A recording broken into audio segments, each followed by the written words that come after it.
Hi, I'm Deanna Joe, and welcome to my channel, Responsible Faith. I believe the current polarization in our society harms and isolates all of us. Right now, tensions are high, people are tribal and they're rude, and as a result, I think we're missing out on important conversations. Some only show respect to those who think exactly like them, and sadly, we've seen families and friendships torn apart by differing political and religious views. I really don't know how things became this extreme. I think the media and politicians and even religious leaders have stoked fires of anger and division for their own selfish gain, and it is problematic. And as a result, we've stopped feeling safe to talk to one another. And when we stop talking and we stay in our own echo chamber, it gets way too easy to disrespect and dehumanize people who think differently from us. My next guest and I have had very honest and kind conversations over the last year. We share similar opinions and viewpoints on many things. And we even found out we know some of the same people because the UPCI is a small world. But we also differ on some topics, like our beliefs surrounding sexuality and what that looks like in relation to faith. Sitting down to talk doesn't mean that either of us have to compromise our beliefs. It simply means that we like each other and believe that we are at our best when we can observe healthy boundaries, we can set our differences aside, and we can work together around our common ground for the common good. People are never going to agree on everything, but we're still our brother's keeper and our sisters. Erica is a lovely person with an important story to tell, and it really highlights the far-reaching damage that an abuser can do when the church doesn't take abuse victims seriously for decades. And that is a topic that her and I see eye to eye on. And I'm honored that she trusted me enough to share her story here today. And I think it's going to provide an added layer of understanding to both Alicia Hall's story and Katie Royer's. And you will see how they all kind of intertwine and overlap. And I have told Erica to share her story as she sees fit and in its entirety. It's her story to tell. And she will be sharing about her life growing up UPCI, the abuse she experienced, and her family, including her wife, Chantel. I'm thankful for the privilege of hearing from so many different, wonderful, resilient people of all walks of life with various beliefs over the last 5.5 years of doing this channel. And I really feel like my life has been richer for it. So with that all being said, I am very happy to welcome Erica Canto-Teague to Responsible Faith. Thank you for having me. I'm so excited to be able to sit down and have this conversation. It's I've listened to every single one of your podcasts for the past, I don't know, many years. And finally, after everything resolved in our case, I'm finally able to come out and, all of us are be able to do this with you. So I am so happy to be here. Thank you. I'm glad to hear that. I'm happy to host you. That was probably your longest intro ever. Yes, it was. And I was like, I felt bad about that because, I didn't want it to overshadow your story, but I also felt like it was necessary probably for both you and I dealing with responses. So I'm sure my wife was like, you guys are probably both going to get some backlash. I was like, whatever. It is what it is. Yeah. Let's start off with the very beginning. How did you get into the UPCI? Were you born in or did you join? So I was 6 years old when my mom and dad got into the church. I was in the middle of my first grade year. As everyone else, once my parents got into the church, I don't know what that word is. Got right in. They started doing every ministry possible, once they became members. from that point on, we were at the church all the time. My parents did youth. We had a Christian school, obviously, the same one that Alicia went to. Her and I we were two of the three that graduated the same year. And they did everything. They were starting a new building. The sanctuary was being added on. So my dad was a carpenter and pretty much did anything. So we were there all the time. And as I got older, obviously I was in the youth. We were in the Christian school.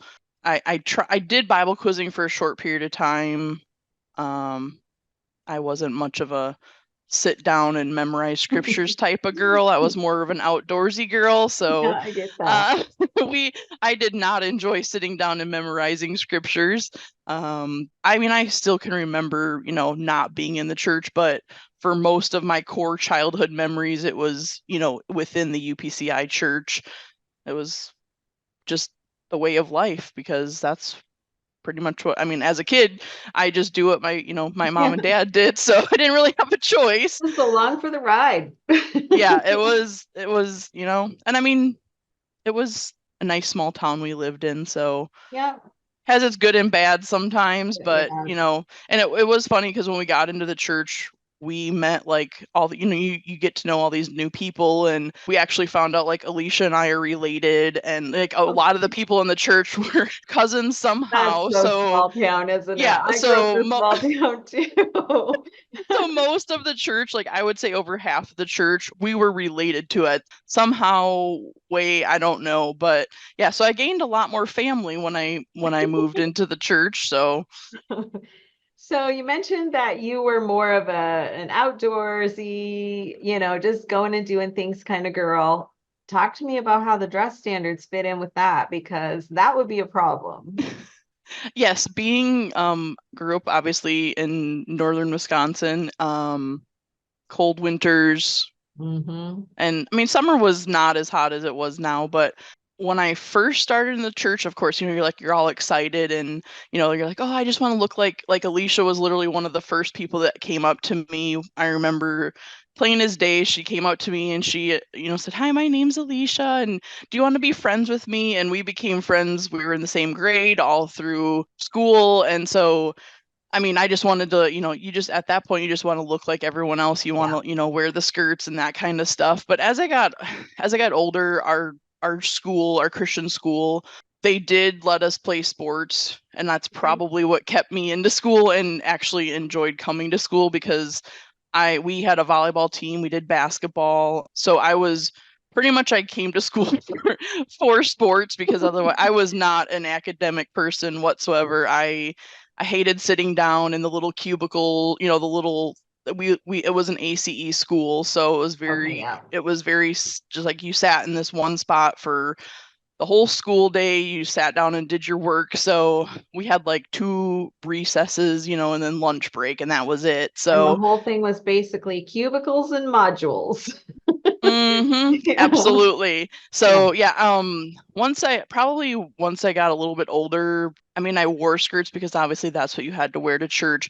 But as Katie mentioned in hers, we wore culottes a lot, and the Yes. culottes that I had to wear were probably weighed more than I did in fabric than I my know whole exactly body. those big cotton twill ones with all the pleats and then Yes, they had, so like there was probably 12 yards of fabric to one pair of culottes. It was crazy. So, but they were more flowy. You could, yeah. like I said, we lived out on like 250 acres. So I did, I was out in the woods and that kind of stuff. So really throughout, it didn't really, I don't want to say bother me.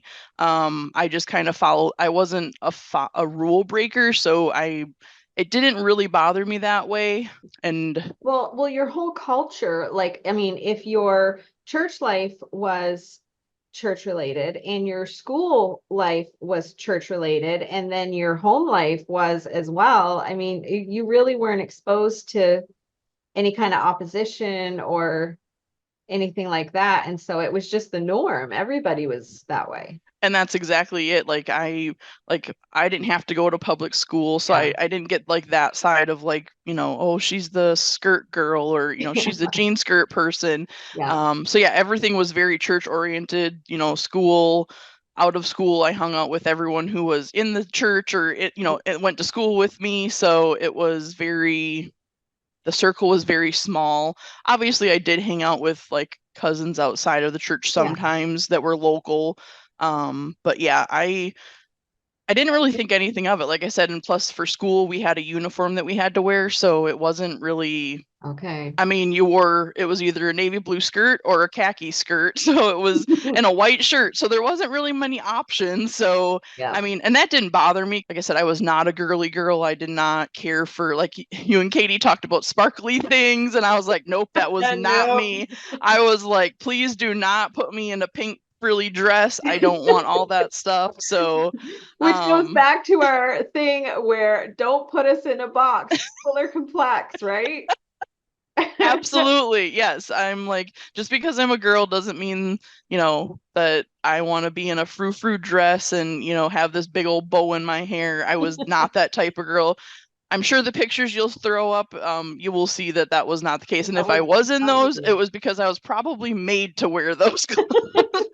And you couldn't wait to get home and change. And that's exactly, as soon as I got home from school, I literally would take off my skirt and put on culottes because Yeah. I hated wearing the skirts just because we were always outside. So, like I said, it didn't really bother me. I mean, it did what it did because that's what I was told to do, and I didn't want to be a rule breaker. But I mean, And I'm guessing from all the conversations we've had, and you're close to your mom and dad, that you wanted your parents to be proud of you and you loved your parents. And so if your parents wanted you to do this, well, you were going to do it. absolutely, yes.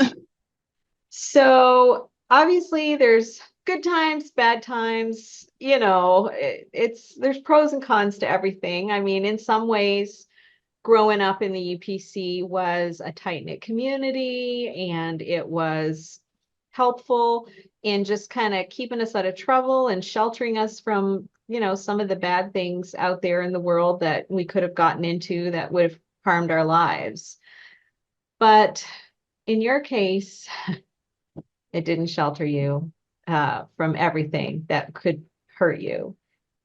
Talk about that because I know that that really intersects with your growing up because I know that abuse started for you very young.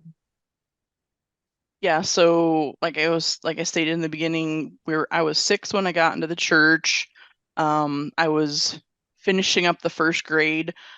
But of course, within the church parameters, my parents had to be members, and, we had to be tithe paying and what they considered, to be members to be able to go to the school. Okay. So I finished out that year in public school when we first got into the church.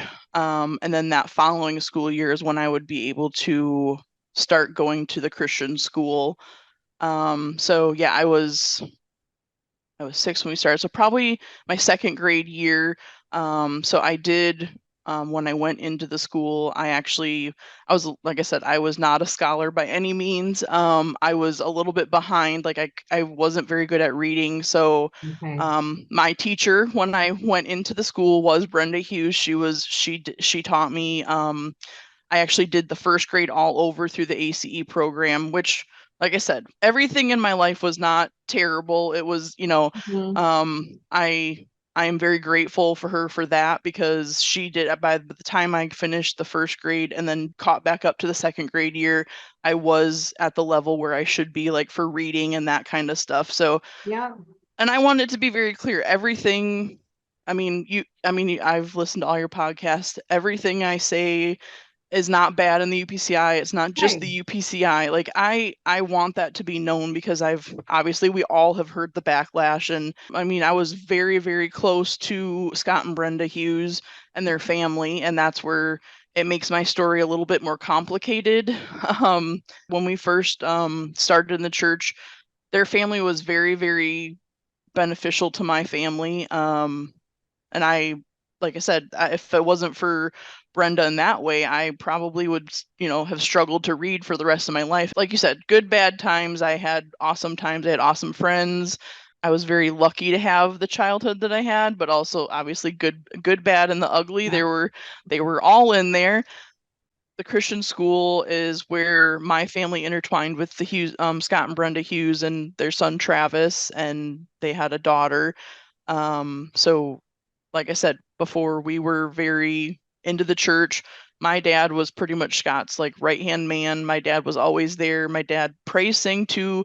We were the type that our family was the first one at the church, and my dad locked up the church. So we were there Yeah. all the time. We were there Monday for prayer, the family prayer.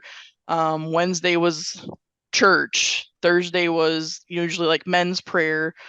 Friday, my mom and dad did youth, and then Sunday we were there for 2 services. So I spent a lot of time with the Hughes family.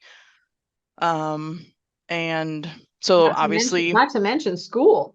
oh yeah, and then yeah, Yeah. Brenda. Well, I think when we first started, I'm pretty sure Scott was considered the principal, and then later through, I think Brenda changed over to the principal. I'm not really sure like when or like the official titles were, but at some point, either one of them were the principal of the school. So they were always there. Like it didn't. I mean, Scott was there on the daily, and and Brenda worked in what they called the upper learning center. So it was like the older grades.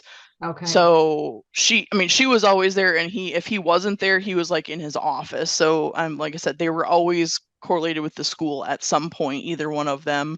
And then he also did, in my years, like a couple years, he coached like our volleyball team, our basketball team. So like they were very, Involved. very involved in the school. Yeah. Like I think that was their ministry that they really enjoyed was the educational side. But yeah, so that's how we got so close to their family, and it stayed like that throughout the entirety of my, till they left. I think I was age 14 when they Mm-hmm. announced that they were leaving, and I took that very hard because over the years, like I spent time with their family at holidays. Like my family would go over there for Christmas, Thanksgivings. We spent a lot of time with their family, and their daughter became my best friend because we were always both at the church and or at school. So her and I just gradually, we of course spent a lot of time together. So we Yeah, just became exactly. very close. She was 4 years older than me, so she was more, I kind of looked up to her as, growing up, and she was a great friend, and she still to this day is a very wonderful person and Mm-hmm. has nothing to do with this story. Unfortunately, she can't pick her family really. So, Yeah.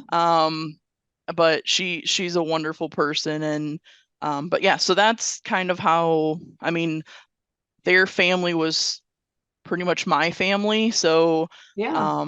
when they came asking if we wanted to take piano lessons, that's like I believe Alicia stated that Yeah. it was his senior year in our Christian school, and they went around asking if, does anybody want to take piano lessons? Of course, I wanted to, because my great grandmother was a music teacher at the public school in our Okay. local town. So she did piano. She was a beautiful piano player.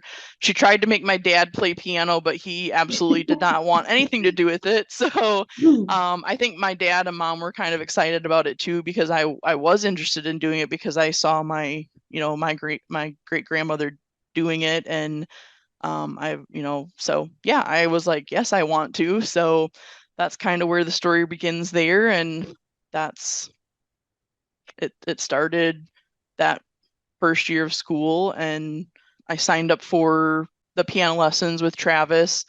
And so that's where it combines with the school, because the piano lessons were taken during the school day. So Yeah.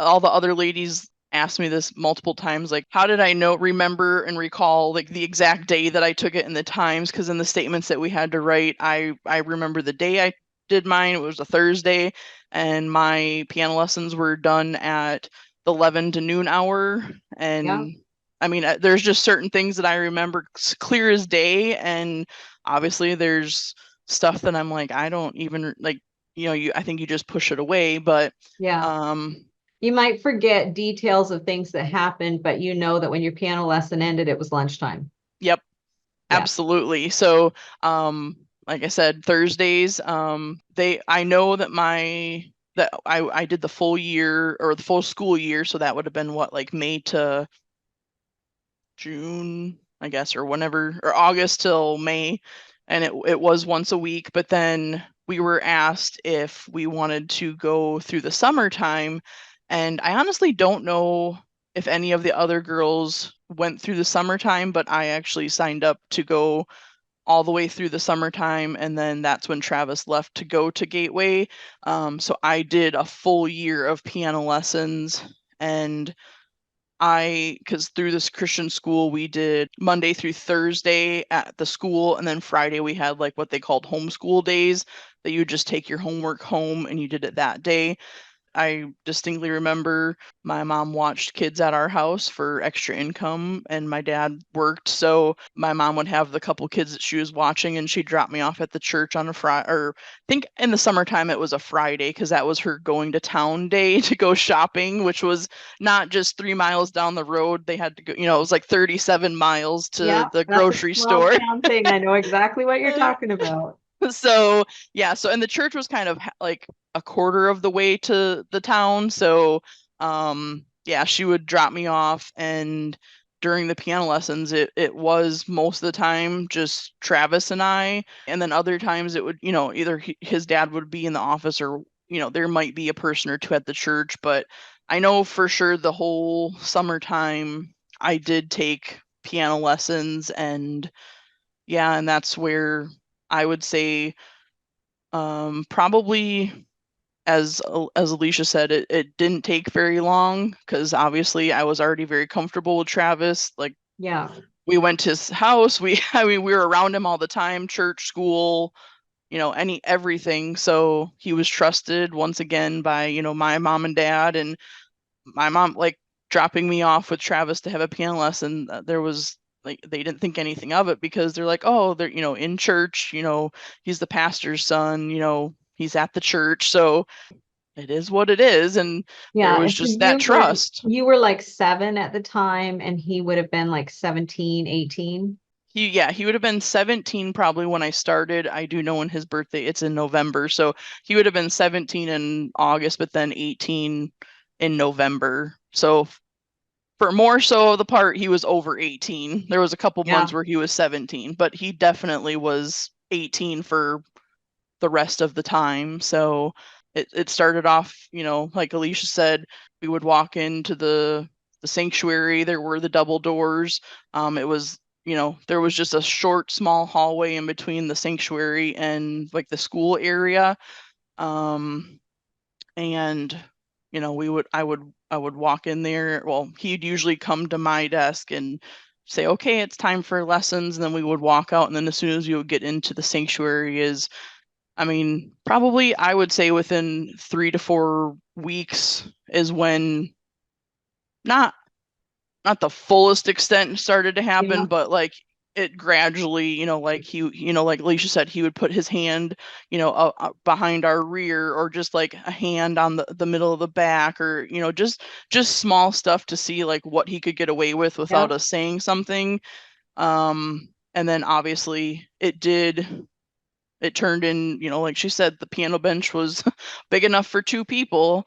And I mean, we were in the sanctuary where we were at church every single, Wednesday and twice on Sunday. And it, I will say, it doesn't get any harder to talk about.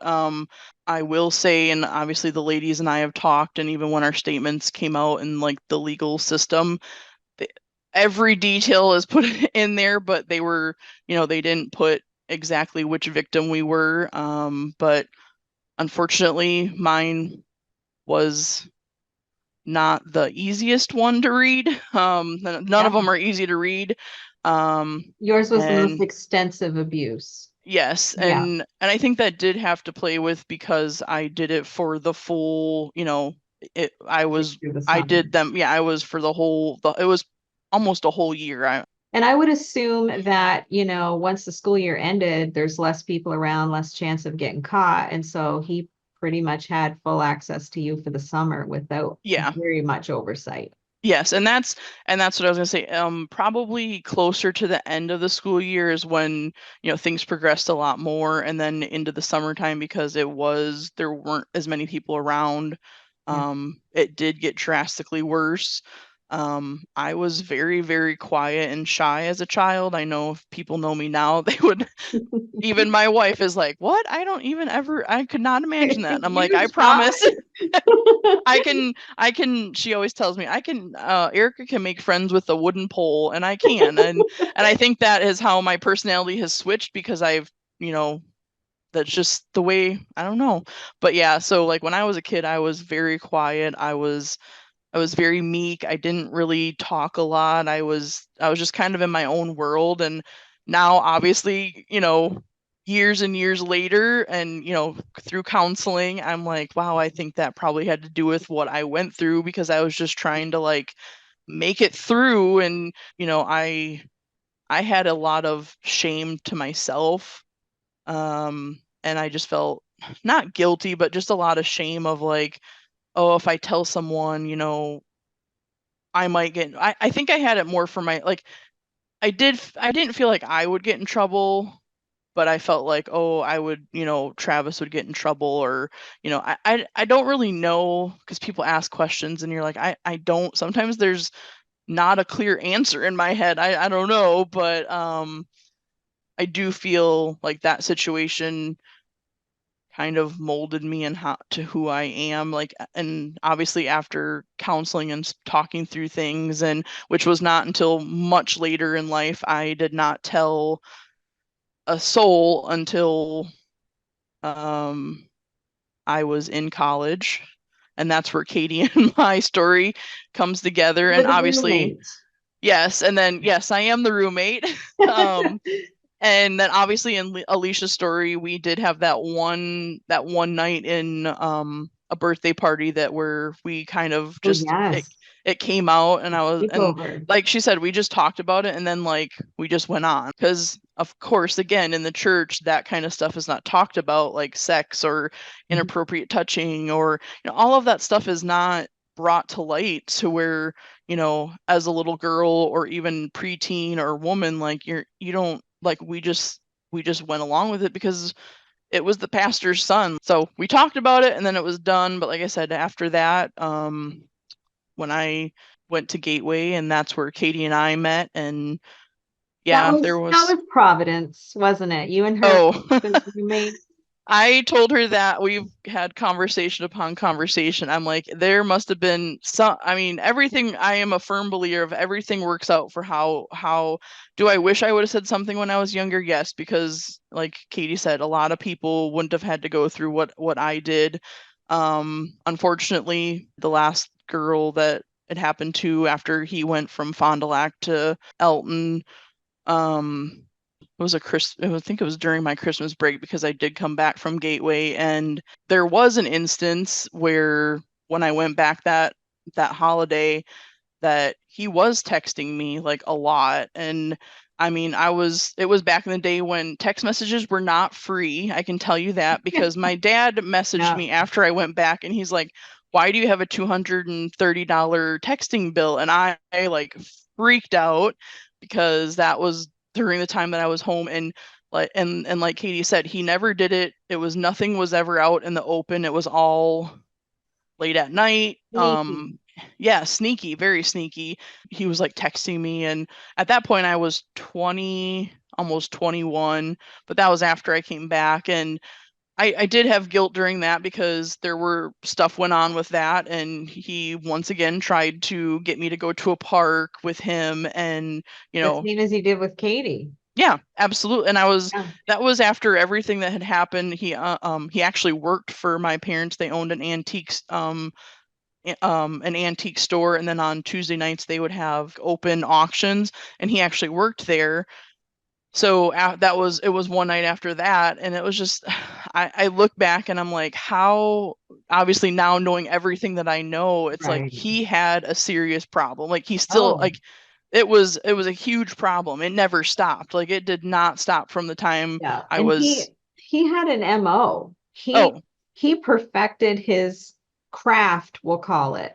Like when you start overlaying Alicia's story and your story and Katie's story and just other things that I've kind of come to know about this case, I mean, he has been sneaking like a snake since he was a kid.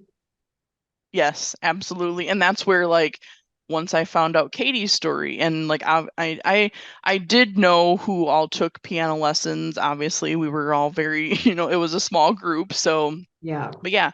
So after that, when think I don't know what it was inside me. I don't know. Obviously, I wanted to follow. I think the fear of the church of like having sex before marriage is probably literally what saved me in that Mhm. time with him when I was home for Christmas break, because obviously he wanted to take me to the park, and And you had a very confusing, unhealthy, weird dynamic with him. I did, Yeah. absolutely. And for me, that's probably, like, when I went to counseling, that was probably the biggest thing that I struggled with. Was I did feel like people say, well, why didn't you tell him to stop? Or why, like, if you didn't like it, why didn't you just say something to him? And I honestly, there's not really a great answer. I mean, I was so young. I mean, and that's where, when I went to counseling, it was like I had to specifically go through these things, and I struggled with certain things because I was like, why why did I keep going back, and why did I keep going to the piano lessons over and over again?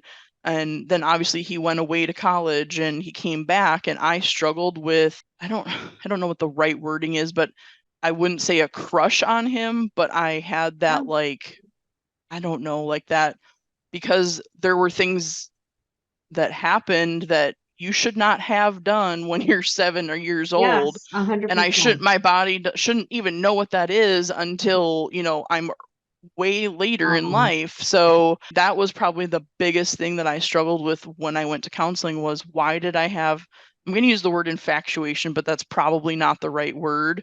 Um, yeah. but like that connection with him. So like when he would come back, I always had, like, I guess it was just like, oh, he gave me a look, or, oh, and just like Katie said, he was giving me attention because we were in a small church. Half of the guys in the church I was related to. So I, Yeah. and I never had a boyfriend in college, or well, college, or um at all through high school or anything like that. So I guess there was just that, like, unfortunate connection between me and him. And Which so, he made, which should have never been made yes. because it was inappropriate, but you responded to it because you were a little girl and you were getting what felt like at the time positive, special Yeah. attention. And who A- doesn't want to feel special? And I think that's what happened, like, when I came back, that when I was 21 from college, was, oh, he started texting me, and he was over the music ministry, and, oh, that's was like, ooh, and I was like, oh wow, Travis is giving me attention again. Yeah. And honestly, I didn't know that he was doing it to someone else in the church, an underage girl. So at that point I was 21, or 2021. And I did tell him no. Like I said, I just had that fear of, you know, I don't want to have sex before marriage and all this stuff. So I went back to school after that, or back to Gateway, and I got a call from the last victim. And because her and I mean, she was a little bit younger than me, but still, I mean, it's like I said, it's a small church. We know everybody. And she called me like my second, or I don't know, it was probably the first or second night back at Gateway, and she called me bawling. And she didn't, like I said, I never got details. I knew exactly what she was talking about. She didn't have to say Yeah. anything. I knew exactly what she was talking about, because I knew, and I knew that how he acted with me. before when we were younger and through teenage life, so I could kind of see the same correlation with that. So I told her, you need to tell your mom and dad, and you need to let the pastor and his wife know. And she had already told me that she had done that. Her mom and dad knew, and they were talking with the pastor and his wife. So And were the pastor and his wife Travis's parents? no, that was Kay No. and Ward Rabine. Okay. Yeah, because the Hugheses left when I was 14 and they went to Fond du Lac. And Mhm. then kind of the similar situation to Katie. I don't think that we voted on Kay and Ward coming to our church. And like I said, it could be different because obviously I wasn't a voting member at that time, Right. but I know they had them come and speak one time, the Hugheses did, and then I think after that they were like, these are the people that we're going to be ushering in under us. So I don't know if they had like actual like voting. I meant to ask my parents if that actually happened, but I'm pretty sure it didn't. But unfortunately, I do want to make this correlation because all of these, Scott and Ward, came from the same church that all of the Madison stuff came from. Like I can't names. They came from a church in Neenah, and so they were all Connected to John Grant yeah, they were all like under him, and then there was another guy, I cannot remember his name. for the Um, Bridges. yes, John Bridges. So they all came from John Bridges' church. And That's where yeah, Stephen Dahl went, wasn't it? yes, and honestly, I don't know if I can say this or not, but he is the best friends with Ward Rabine because he came up to our church several, like probably once a month, if not more. He would visit the Elton Church and speak and do that stuff because, yeah, so they're all like, unfortunately, intertwined.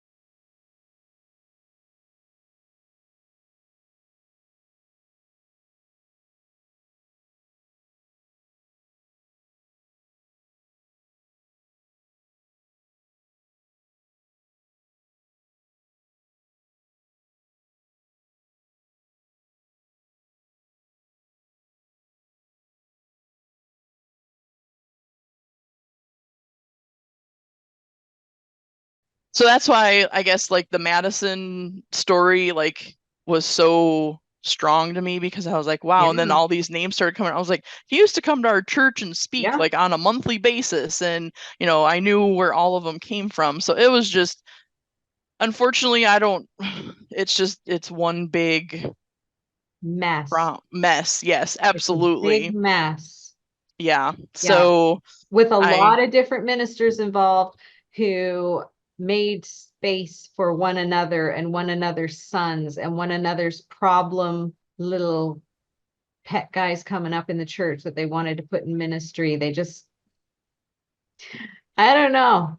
It yeah. sounds like some It, shuffling around, like similar to the Catholic Church shuffling around, doesn't it? Yes. So I guess, and like when all this came, like I didn't know all the small details until we all like came together and we got Katie's full story, and I got, even being friends with Alicia, like there were, certain details that we expressed to each other that you're like, oh, and you connect the dots, and it is just crazy. I don't know. But yeah, so that's how um Kay and Ward were over the church Mhm. during that time. So So yeah, they and were then told, so yes, I was told by that victim that they knew, like and I'm pretty sure that they did a statement to the Langley Police Department. Like I said, nothing is like, I'm not 100% sure about anything. I can only say what I have been told by certain people, but yeah,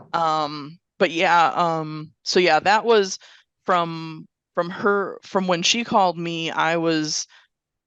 That's where I know, like Katie said, if we would have just said something like even from Katie on or from us on, like you do have that guilt. And that was something that I struggled with for years until I got counseling. Was that victim. I knew her. I mean, she was, 3.5 years younger than me. And that he did that to her. And I'm like, oh, you just in the back of your mind, like, if I would have just said something, or if I just came out, like, and just did what, Yeah, that there's always, it's not my fault, but it's just like, I guess not it's at the all. human in Katie and I that we Yeah. have that feeling, and that's just a normal human being, I guess. I don't know. Yeah, well, it shows that you're good people. And the reality is how you guys as victims who were kids in survival mode, just trying to make sense of things, would come away from these situations and struggle with feelings of guilt and responsibility when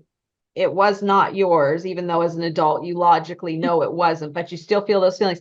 Now, I wish somebody could explain to me how the pastors that were notified, who actually did have the power and authority to put a stop to some of this stuff, who shuffled people like Travis around, who shuffled people like Stephen Dahl around, who shuffled people like, I don't think Glenn got shuffled around, but he was still promoted. And, how do these ministers who were adults at the time expect any of us to believe they have a speck of conscience when they still to this day try to smooth these things over? They try to downplay them. They act like they weren't that big of a deal. Like here, the victims are dealing with grief over other victims that came after them. And the ministers are just what? Eating at the restaurants, buying new cars and buying expensive suits. Like, I don't get it. Yeah, and honestly, I can tell you for sure, I know Scott and Brenda knew that Travis had issues, because when Katie and I met in college, that's where our stories, she gave me the liberty to tell whatever I needed to tell in my Yeah, story. So yeah, I want to give these details because I know she was not like, she was like, "Oh, I'll let Erica do it." So yeah. we were roommates at Gateway, and she came in one day, and like I said, her and I have talked about this 100 times since in the last 2 years, and I said, I don't know where this conversation came from. I don't know. It was literally, it was a God thing. She walked into the door in our room, and I don't know, she was doing something, and and this was like, well, probably 3 years after all of her stuff and her and Travis's stuff happened. She came in, and I don't know what was on her mind. Like I said, I don't know what she was thinking at the time. And she came in, and she goes, I just had a really weird memory of a really bad time in my life. And I looked at her and I was like, well, I have no idea what she's talking about. And she goes, I just remember this conversation. Travis and I were talking, and she said, I remember him saying that, yeah, I wasn't a very good kid or teenager. I did some things when I was younger that I probably shouldn't have done, and I did things to little girls that I shouldn't have done. And I knew exactly where she was going when she first started the conversation. And I specifically remember I was looking at the wall, and I turned to her, and I was just like, I immediately started bawling. And I looked at her, and she looked at me, and she goes, were you one of those little girls? And obviously she knew I was bawling, and I wasn't a crier. I literally started sobbing, and as clear as day, she walked over to me and she gave me a hug. And from then on, that is where her and I started talking about things. And I told her exactly everything that happened. And she began to open up and tell me her story. Out of all the girls at Gateway that I could have been roommates with, my freshman and sophomore, or the years, that how in the world did Katie and I become roommates? And it was for a reason, and God had a whole plan, put into place that this was how it was going to work out, because I I don't know how else to explain it, because what are the coincidences that two girls came together and were roommates out of thousands of girls at Gateway?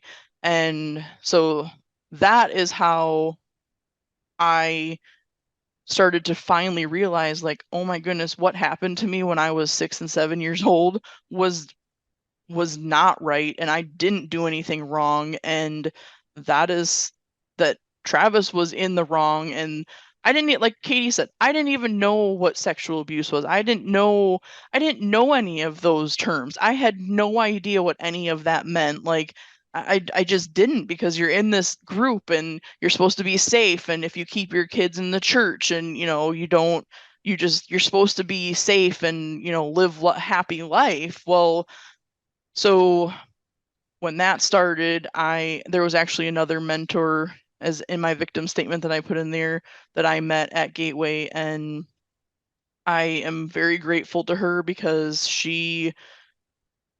I opened up to her and I let her know what was going on, because I feel like after I opened up and talked to Katie, I started then, I guess, like, those old wounds start to come out. And I was at Gateway. I was working full time, probably 80, 90 hours a week, because I was paying for college and I was going to school full time. And I think I got overwhelmed. And the this lady came to me and she was very, very gracious. And like I said, I opened up to her, and I couldn't afford ramen noodles at the time. I mean, I just couldn't. I was barely making my payments to Gateway at the time. And my family I was not born with a golden spoon. Everything that I have, I've worked for. So she was very, very gracious, and she could see that I was struggling, and I needed help. And so she did offer to pay half of my counseling bill, which back in 2006 and 7 was like $90, I think, for an hour. I did go to a UPCI minister because she knew the lady, because we were in St. Louis. So there was a lot of like headquarter people there, or people that were correlated with headquarters. And I went to her for, I'm not going to name her name because I think she has since retired, but she was very much like a grandmother to me in that time. I was scared to death to go to counseling, because obviously in the church, they, like, if you go to counseling, you're like, you have a psychotic break, or you're weird, and so I struggled. You're not trusting God, and you're not Yeah, allowing the Holy Ghost to do the healing that you need done. And absolutely. And I struggle, like, even with my mentor, I was like, I don't know if I need to go to I don't know. Like, I this struggled with going. this mentor was a UPC lady. Yes. Yes. And she actually was, she taught a few classes at Gateway, and she did work at headquarters too. So Okay. that's And kind of how I met her, because she came into Gateway and she was doing just like 1 or 2 classes, and that's kind of how we got our friendship started. she was somebody who was warm toward counseling, and someone who Absolutely. Like, realized that you really mm-hmm. needed to talk to a professional. Yeah, and so it was really hard for me to go to counseling. Like, the night before, I did not want to go. Like, I was like, oh, should I just fake like I'm sick? But then I knew she was going to ask me if I went to work, because I was a nanny, and I was like, oh, I'm just gonna just go. I was very awkward. Even still, I think in college I was trying to find out who I was, because I was just trying to figure, I don't know, like, I came from a small town. I went to St. Louis, which was like moving UPC from Mecca. nowhere to New York City. Yeah, it was crazy. I was like, oh wow. Big So city. it was a whole different lifestyle, and Mhm. not everything about Gateway was bad. I learned a lot, like, I got to meet so many different people, and I love my time in Gateway. I went 4 years. I was actually a dorm mom for my last 2 years. Like, I really did enjoy it. I made great friends there. But yeah, so when I went to counseling, I did counseling with her for probably about a full year, maybe 2 years. She was very like, like, she wouldn't push or anything like that, but we would talk about certain things. And probably about 2 months into it, she did tell me, she said, you would not believe the people that, like, 80 to 90% of the people that I counsel are UPCI ministers. And guess what the problem was? Pornography. Yep. And I I think that believe blew that. blew my mind because I'm like, oh, like I'm not the only one who's asking for help. And I know that that doesn't seem like a lot to, people maybe just listening, but to me, hearing that, like growing up in the church, I was like, oh, so the pastors aren't gods, or they're not, like they Yeah. do wrong, or Yeah. they do, like they can not be perfect people. And that's something also that I, Well, the we were, UPC really emulates their ministry and they really build them up. And I mean, they kind of almost have to if they're going to meddle in your life as much as yeah, they're allowed to do. And so you're finding out that, wow, these ministers are struggling with pornography. Meanwhile, they're reading us the riot act over colored lip gloss and a slip being half an inch too high.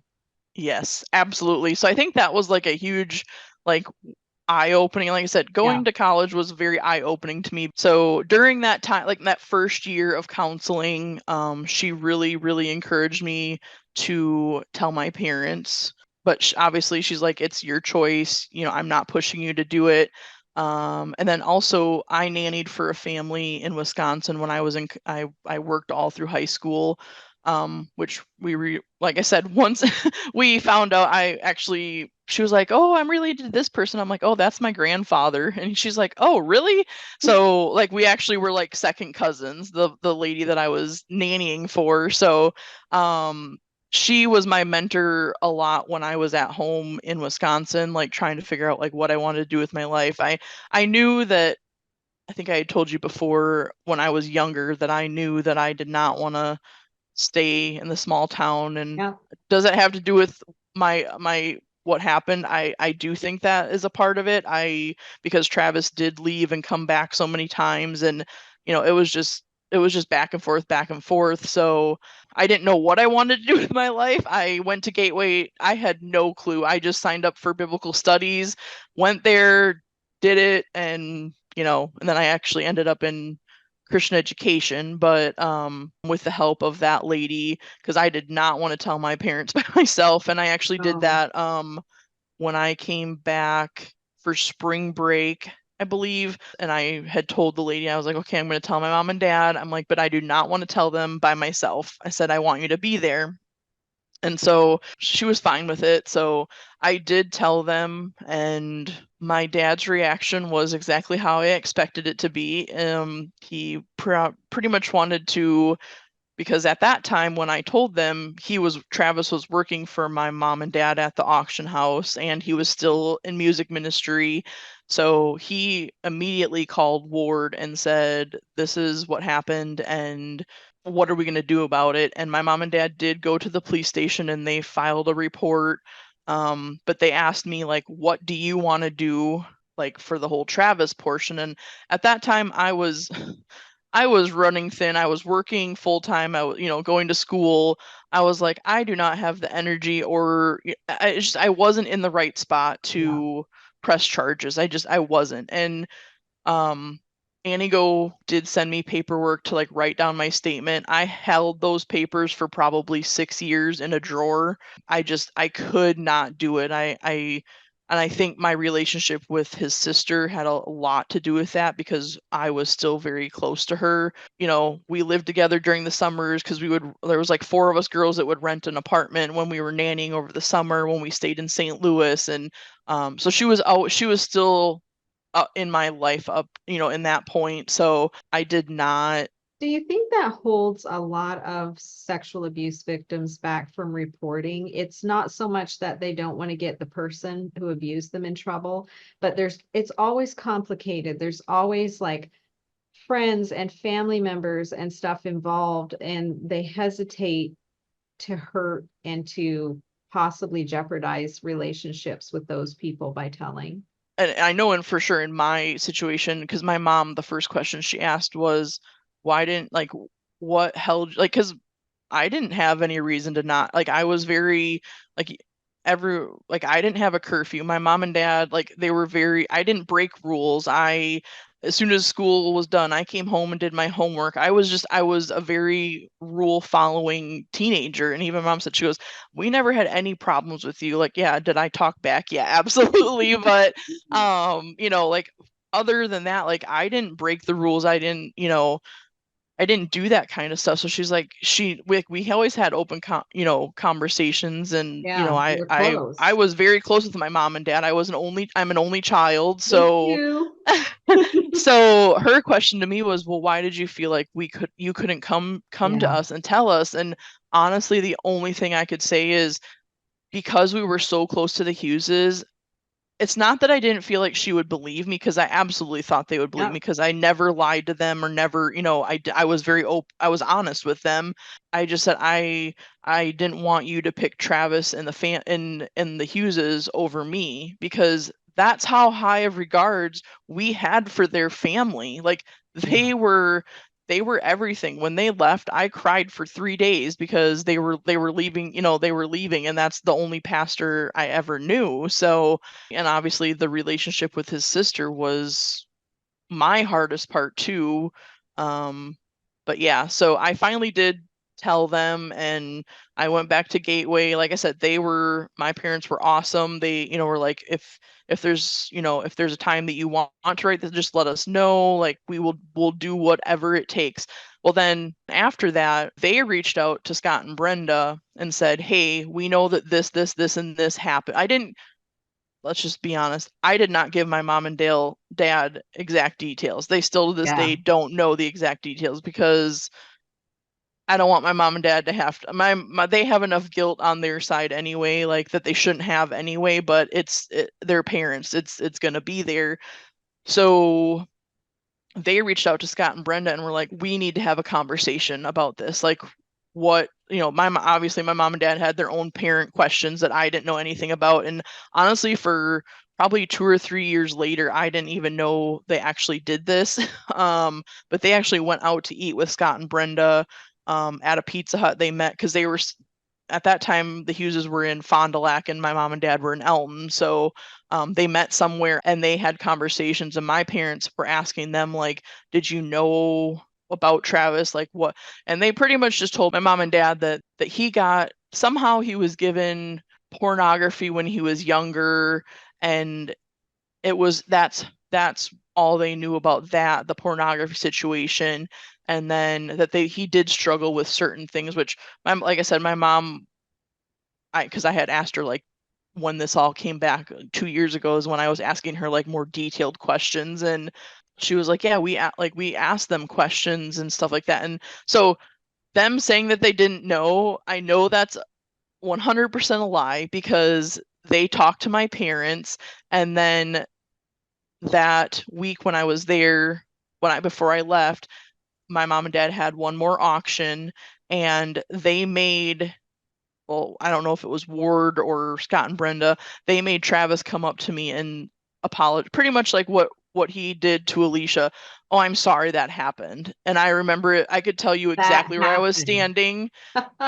Yeah, Boy, I didn't can tell you? you exactly where I was standing in my mom and dad's auction house. I can tell you, like, it was, I remember it like it was yesterday. And he apparently had to apologize to my mom and dad, which I don't, that to me was ridiculous. But yeah, so everyone saying that they didn't know, I'm like, all like, you don't know the backstory and all the detail. Like, Yeah, Scott and Brenda 100% knew.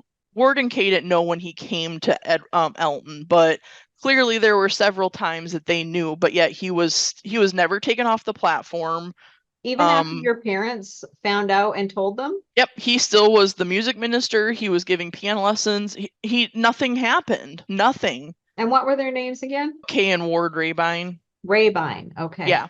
So I know that the Hugheses knew, because my parent, like I said, I knew my parents talked to them and they had conversations. And then Travis also worked for my mom and dad. So, and he apologized to my mom and dad and I, supposedly, which, you know, Well, and they knew he was up to this stuff because Katie was 17 when that whole situation happened. And if you and her went to Bible school at the same time and you didn't tell your parents until a few years into Bible school and Mm-hmm. these conversations all happened, I mean, they knew because they asked her parents, her dad, please don't press charges. Yes, and so that's how going into another conversation with like how Katie and I, when she asked for me to write a letter, was because when I was coming home, because after that, after I told my mom and dad, I think, like I said, we came home a lot that first and second year from college. So that is when Brenda, I was driving home to Wisconsin and she kept calling me and calling me and calling me. And I was like, why does she keep calling me? And so I finally answered and I was like, hello. And she goes, because they're starting to freak out now Yeah. because more people are starting to find out. And she called and she was like, I know that what the situation, and I just wanted to call and please do not write the statement. Please do not send it into Antigo Police Department. And she just had this it was like a probably 20-30 minute conversation. And during my counseling sessions, my counselor knew how close I was to Scott. Like I said, even when I came home from college, like they had a house up in Elton that they built when they were pastors, but they would come up to every like during holidays, they'd have Christmas there or whatever. And we were still being invited at this time. So um my counselor was like, healthy boundaries. And this is where the forgiveness, like they thought like, oh yeah, oh, you forgave Travis, but you didn't really because you're not wanting to hang around him. Well, no, I don't want to hang around him because that's uncomfortable to me. So I made it very clear, like my mom and dad were like, they invited us to this. We will let you make the choice of, do you want to go? And I was like, no, absolutely not. And they decided not. Like they were very, very, they did whatever I wanted to do on that part. Like, and so I started to like put boundaries up where like I wasn't talking to the Hugheses. We weren't going to their house for holidays. My mom and dad kind of slowly backed off on talking to them. And so that was probably the reasoning why she kept calling me, because she thought, oh, if I can just keep them in our close knit group that, oh, she Yeah. isn't going to say anything. So yeah, she did. And that's where when Katie called me, because Katie knew my whole story. So she knew that Brenda had called me and told me not to she didn't want me to press charges against Travis. So now that you look at it backwards and forwards, and I've talked about it, and I'm comfortable talking about it, and it's just like so many people failed every single one of us, and Yeah.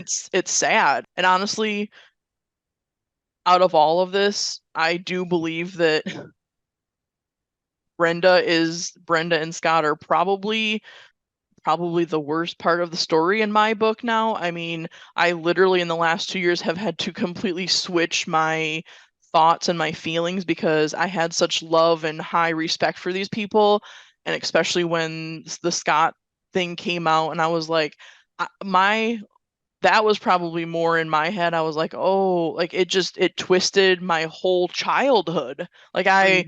everything that I thought was, good or whatever is now completely opposite. Like I loved Yeah. these people, I trusted these people, and then you start hearing stories about other people in the church, and it's just like, and you start correlating the stuff that happened with church and things that they made people do in the church, and you're like, you made all these people do this. Like I had mentioned to you before, a lady got pregnant out of wedlock and they made her stand up in the middle of the church and tell everybody that she was pregnant and she was having a child, she was not married. And I'm like, what? Like that scarred me for life. I think I was like 7, probably 9 or 10 when that happened, or 12, I don't even know.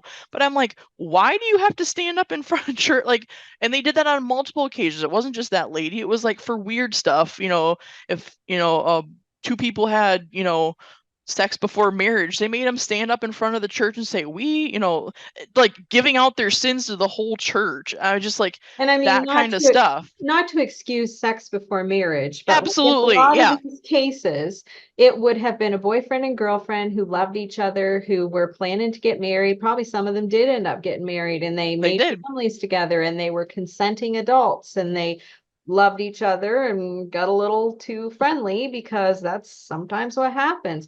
That is a far cry from someone exploiting and manipulating a child. And I bet Travis never had to stand up and give a statement until he had to stand before law enforcement. And that's honestly like I was saying, in the last 2 years, that is like something like all this stuff is rolling through our heads as children, like hearing all these things and, knowing what we knew from our church. And I'm just like, you made all these people do all of this stuff, but yet in your own household, Yeah. you were pushing issues under the rug from the time he was little. Like, you clearly were not looking over your flock of your church because you were too busy worried about how are we going to cover up what he did, or how can we move him somewhere else, or like, so that it Well, and when it all came out about Scott Hughes, the dad, did it start clicking in your mind? Oh, so, gee, I wonder where Travis got the pornography. But anyway, that's an aside. Um, yeah, no, it really was, because I was like, and like, honestly, I didn't know anything. Like, that was a shock to me. Like Alicia said, like, we just started spreading the word of like, because I mean, the school had been there for, by the time when I got in there, the school had been there for already probably 12 to 13 years okay. before, my family got into the church. So there had already been like a whole group of children that went through the school. So, and most of them did not still belong to the church. That's why when all this started, like, we were getting the word out because a lot of people went through that Christian school. And you have to wonder, like, they had interactions with Scott Hughes. He would have been an authority figure, and you wonder how many victims are out there. I know he's innocent till proven guilty, and he's still awaiting trial. We have to say that, but I mean, we all know what we think, and it explains why they weren't completely shocked and horrified about Travis's behavior. Yeah. When Katie called me, um, like she said on She was hers, nervous to call. she was, because obviously, clearly there were, and I'll talk about that later probably, or when I don't know when, but yeah, her at that point, her and I had not had conversation or talked to each other in probably 5 years. Yeah. And I seen her. Obviously, she was still in my phone, and it rang, and I was like, honestly, and I. This is funny because this is literally what I told her. I said, honestly, Katie, I did not want to answer your phone call, and I said, I don't know, something inside of me just said, just answer it, and so from this day on, I literally am so grateful that I answered it, because it obviously clearly the last 2 years happened. So, Yeah. and It, that was, and it was, like I said, like Katie said, it was all, we did not start this for the Travis thing because we all thought we couldn't do anything because the statutes of limitations. So, yeah, so I did write a letter. Katie called me and I said, absolutely. Um, and I talked to my mom and dad, and my mom wrote a letter as well. My mom and dad were the other parents, because my parents are not in the UPCI anymore either, and they actually left the church when I was still in college, because there was, I don't know what you call it, a falling out with the new pastor.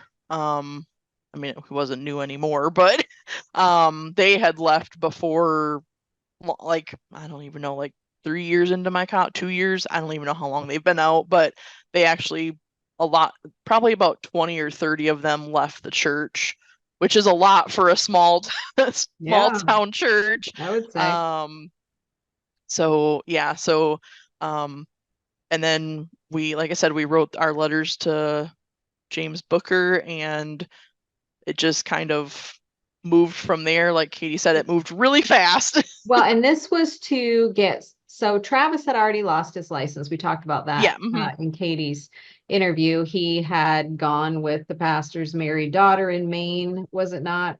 Yes. So he had lost his license for shocking sexual impropriety. But this was for Scott Hughes, the dad. Yeah, it was just for because Katie was reading up on the Enzi case, and that's Yeah, where she like really she's like, I don't know, something opened up, and like she said she was very, oh my gosh, like I didn't know that you could take, a license away. And honestly, me and my parents didn't know that he still licensed a UPCI church. Like we knew where he was at. It was actually like about 45 minutes from the town where we grew up in. But I didn't know that they were still affiliated with the UPCI. I thought he just was running his own church. Well, then Katie um, had asked James Booker if, she gave him his name and stuff, and she said, "Is he a UPCI minister?" And he came back right. to Katie and was like, "Yes, he still holds a license in the UPCI." So that's where that started, because then that's when she called me and she was like, we need to get his license revoked because he did know about all of this stuff.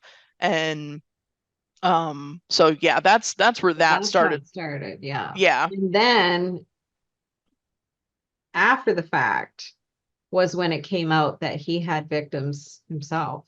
Yes, because the like Katie said, Langlade put a post out on Facebook, and like I said, the church school was there for a long time. So they and we like they asked us questions like, do you know where he moved? Like, they we had a pretty good timeline of like where Travis moved and stuff like that, and where Scott and Brenda had lived or whatever. So they did put it out. And honestly, Justin Groans, the detective, he actually told us a lot of people call, not even just for being a victim or something happened to them, but he said a lot of people had called in, like saying, I believe these ladies, like I've seen that. Like there was a lot of stuff. Like obviously he couldn't tell us names or exactly what Exactly. happened, but he said a lot of people were calling in, saying like they had been a part of that generation where they saw, like the early generation of Scott being there, or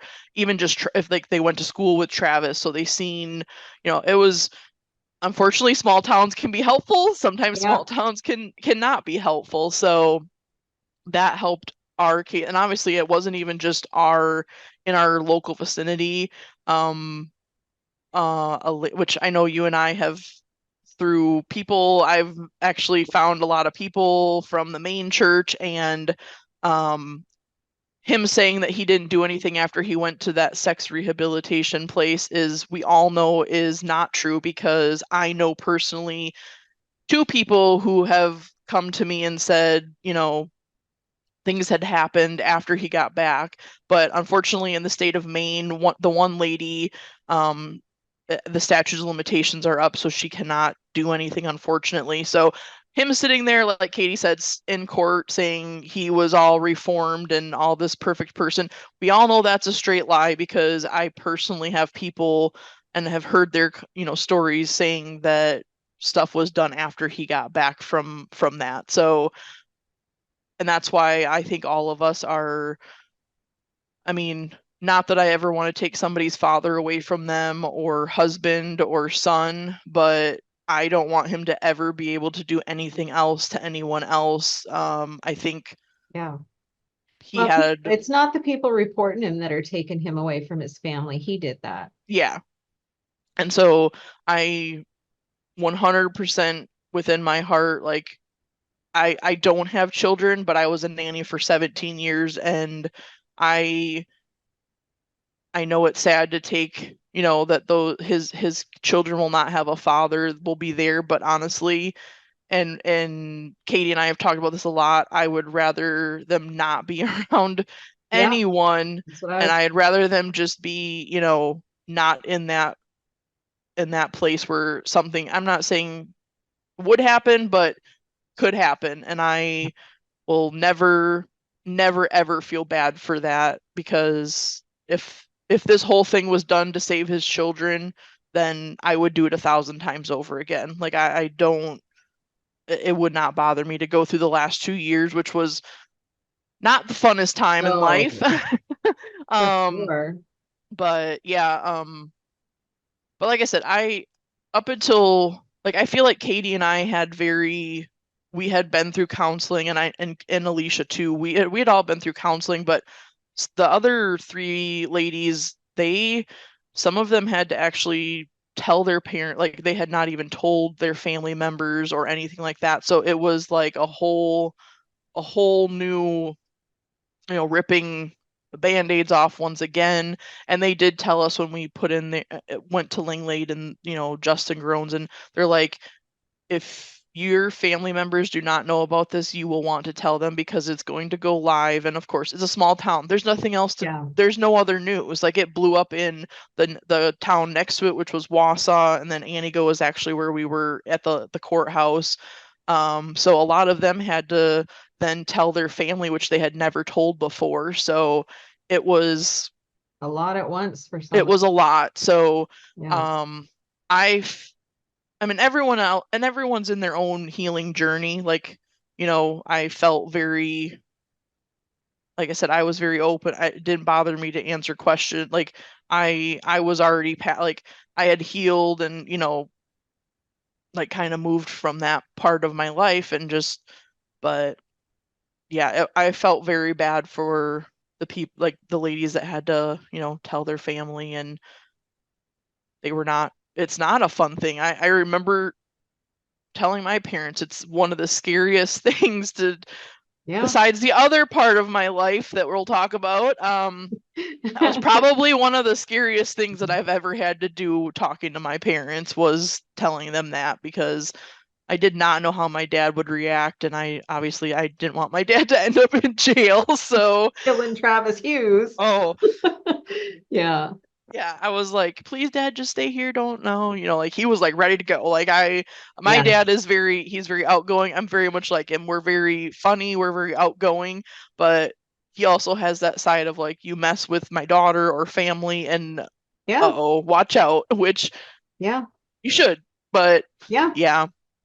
So that's that what dads are for. Yeah. So it's, like I said, it's just been a crazy, crazy how everything's come together, and like how Katie and I came about, and it's just been, it's the only thing I could say is it can only be by God, because it's a one crazy story. Yeah.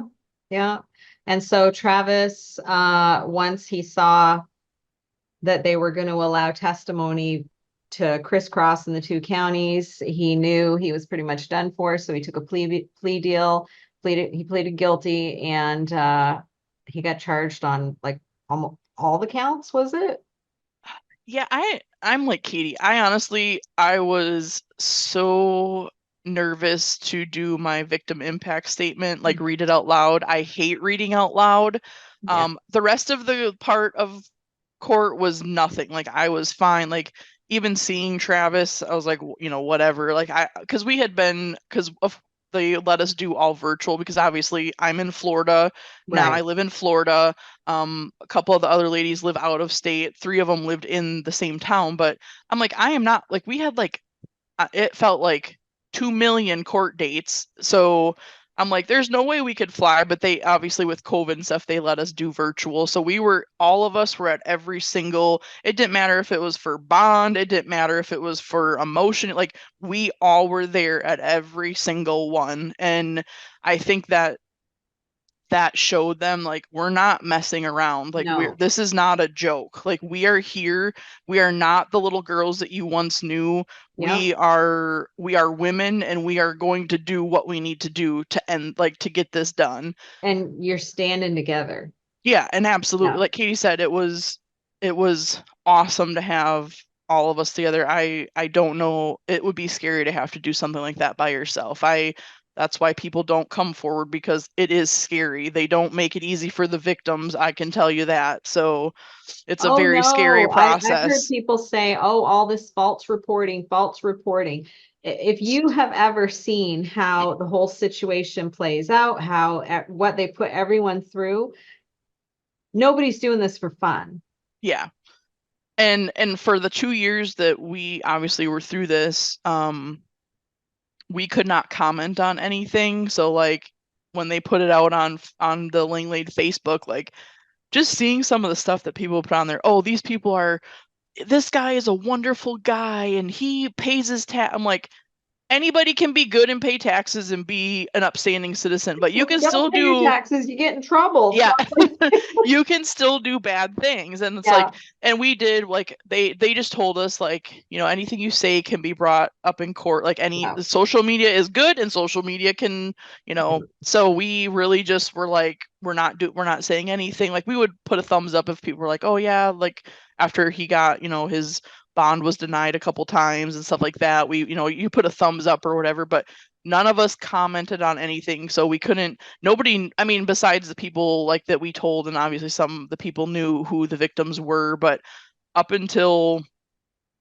you know, we started doing this stuff, and I, I what we really weren't able to like talk about anything. But yeah, the court day was, um honestly, I think I had more jitters seeing Katie again. That was pretty, Yeah.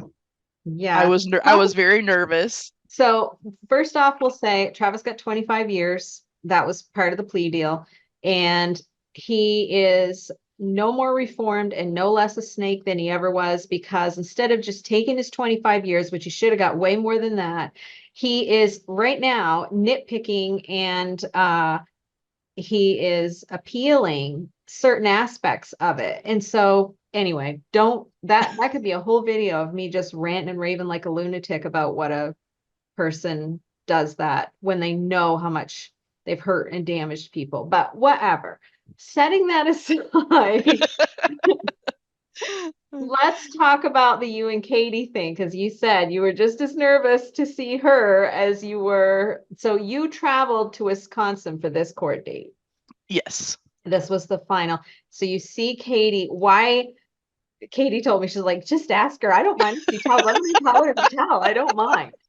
So tell us why that was so bad, because here you guys were this divine connection almost in Bible college, and you were roommates and best friends. And what happened?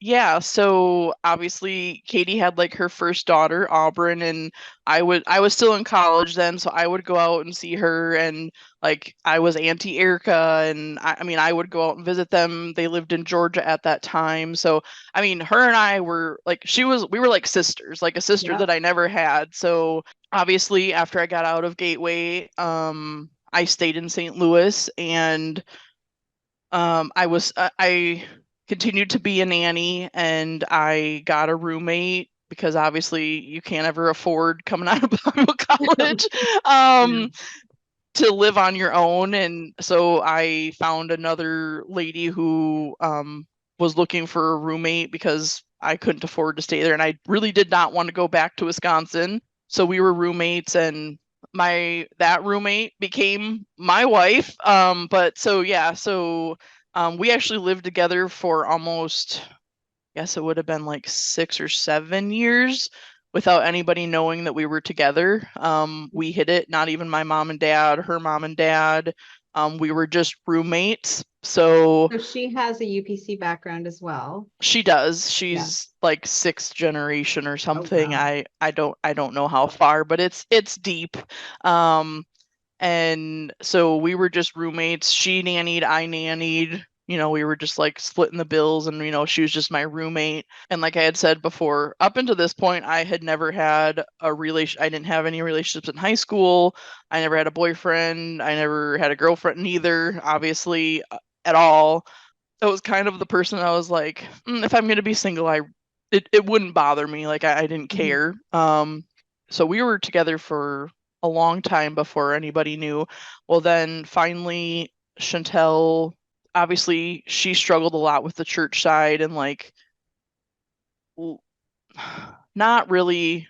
I don't want to tell her whole story, but I mean, she did give me, I mean, she's my wife. So, but she did say, it was hard for her because she did know at a young age that she liked women. So she Okay. struggled through that her whole life, like, not knowing, like she knew this, but yet when she would go to church, she was being told like, if you're this, you're gonna go to hell. So she struggled with it a lot. And I had told her early in our relationship, I said, I'm not coming out unless you're very sincere and you're ready to move forward, like you're ready to put a ring on it, like we're getting married. And I knew, like, honestly, very early on, I told her, I'm like, I would marry you tomorrow. Like she knew that from me very quickly.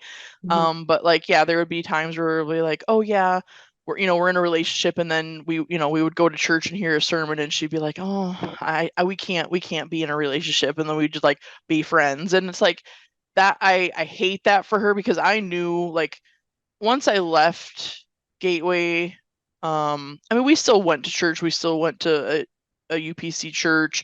We did a little bit in a small church where I did, like, she played the drums, I did Sunday school.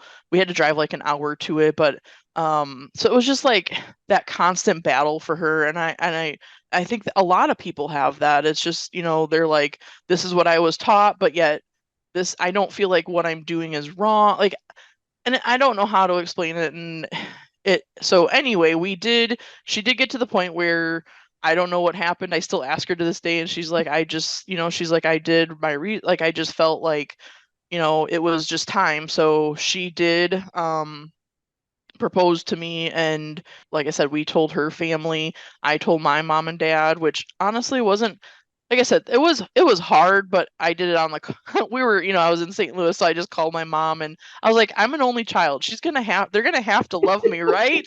You're just gonna have to deal with this because I'm it. I'm the main event here. And honestly, like, they were already out of the church for a while by that time. They weren't like jumping up for joy, jumping up and down or anything. You Yeah. and I have had this conversation before, but my mom's like, you're our daughter, we will love you no matter Yeah. what. So my conversation with them was actually pretty easy.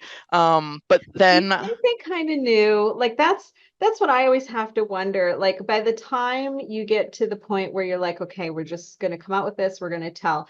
I mean, how many of your family members have kind of suspected for a while, you Well, know? I'll be honest, I hope my mom doesn't mind, but she told me she had a dream. I don't know how long before that, but she's like, "Yeah, I had a dream that you were going to get married to a woman." And I was like, "Whoa, where'd that come from?" Really? So, yeah, so I don't think it, like, was a Not a shock huge to her. shock. My dad, he was just my dad. I don't know. He just loved me, and that's all that mattered. I Men didn't, are kind of oblivious. yeah. Like if anybody didn't know, it's definitely all the men in the family. Yeah. So that, I mean, like I said, telling them was easy, but this Yeah, is where Katie comes into the story, because I was still very right. close with Katie.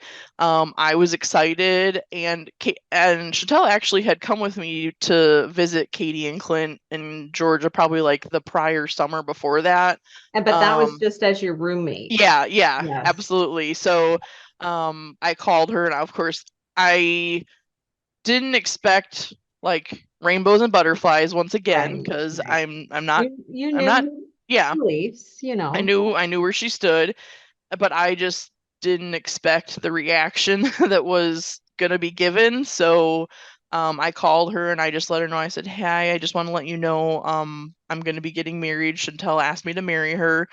And like I said, Katie gave me all okay, because Yes. obviously we're in the last, year and a half, it's been a better side of the story, but she pretty much stated that I couldn't love God and love Chantel at the same time, so I needed to pick or choose which one. And so yeah, I at Well, that she point, told me she told you you were going to hell. oh yeah, she definitely, that was in there too. I don't And know why. She just felt like she needed to make sure you knew that. yes, and that's pretty common when you tell people that I mean, it is, unfortunately, it's like the first thing, well, you're going to hell. Well, I Yeah. don't know why that's why are you telling me that? But yeah, so Yeah. there was a couple exchanges of, like, obviously Auburn, her daughter, she's like, well, I just don't want Auburn to, grow up and ask me why you're married to a woman, because you're her aunt. And I'm like, well, she's gonna live in the real world. Like, I Right. don't understand. Like, so there was just like little You're gonna have conversations we like had. this is the world we live in. You're gonna have to have these conversations with your Yeah. kids. I And mean, and she goes, well, I just don't know. And so by the way the conversation was going, I just, obviously we had had a lot of conversation, like Chantel's side.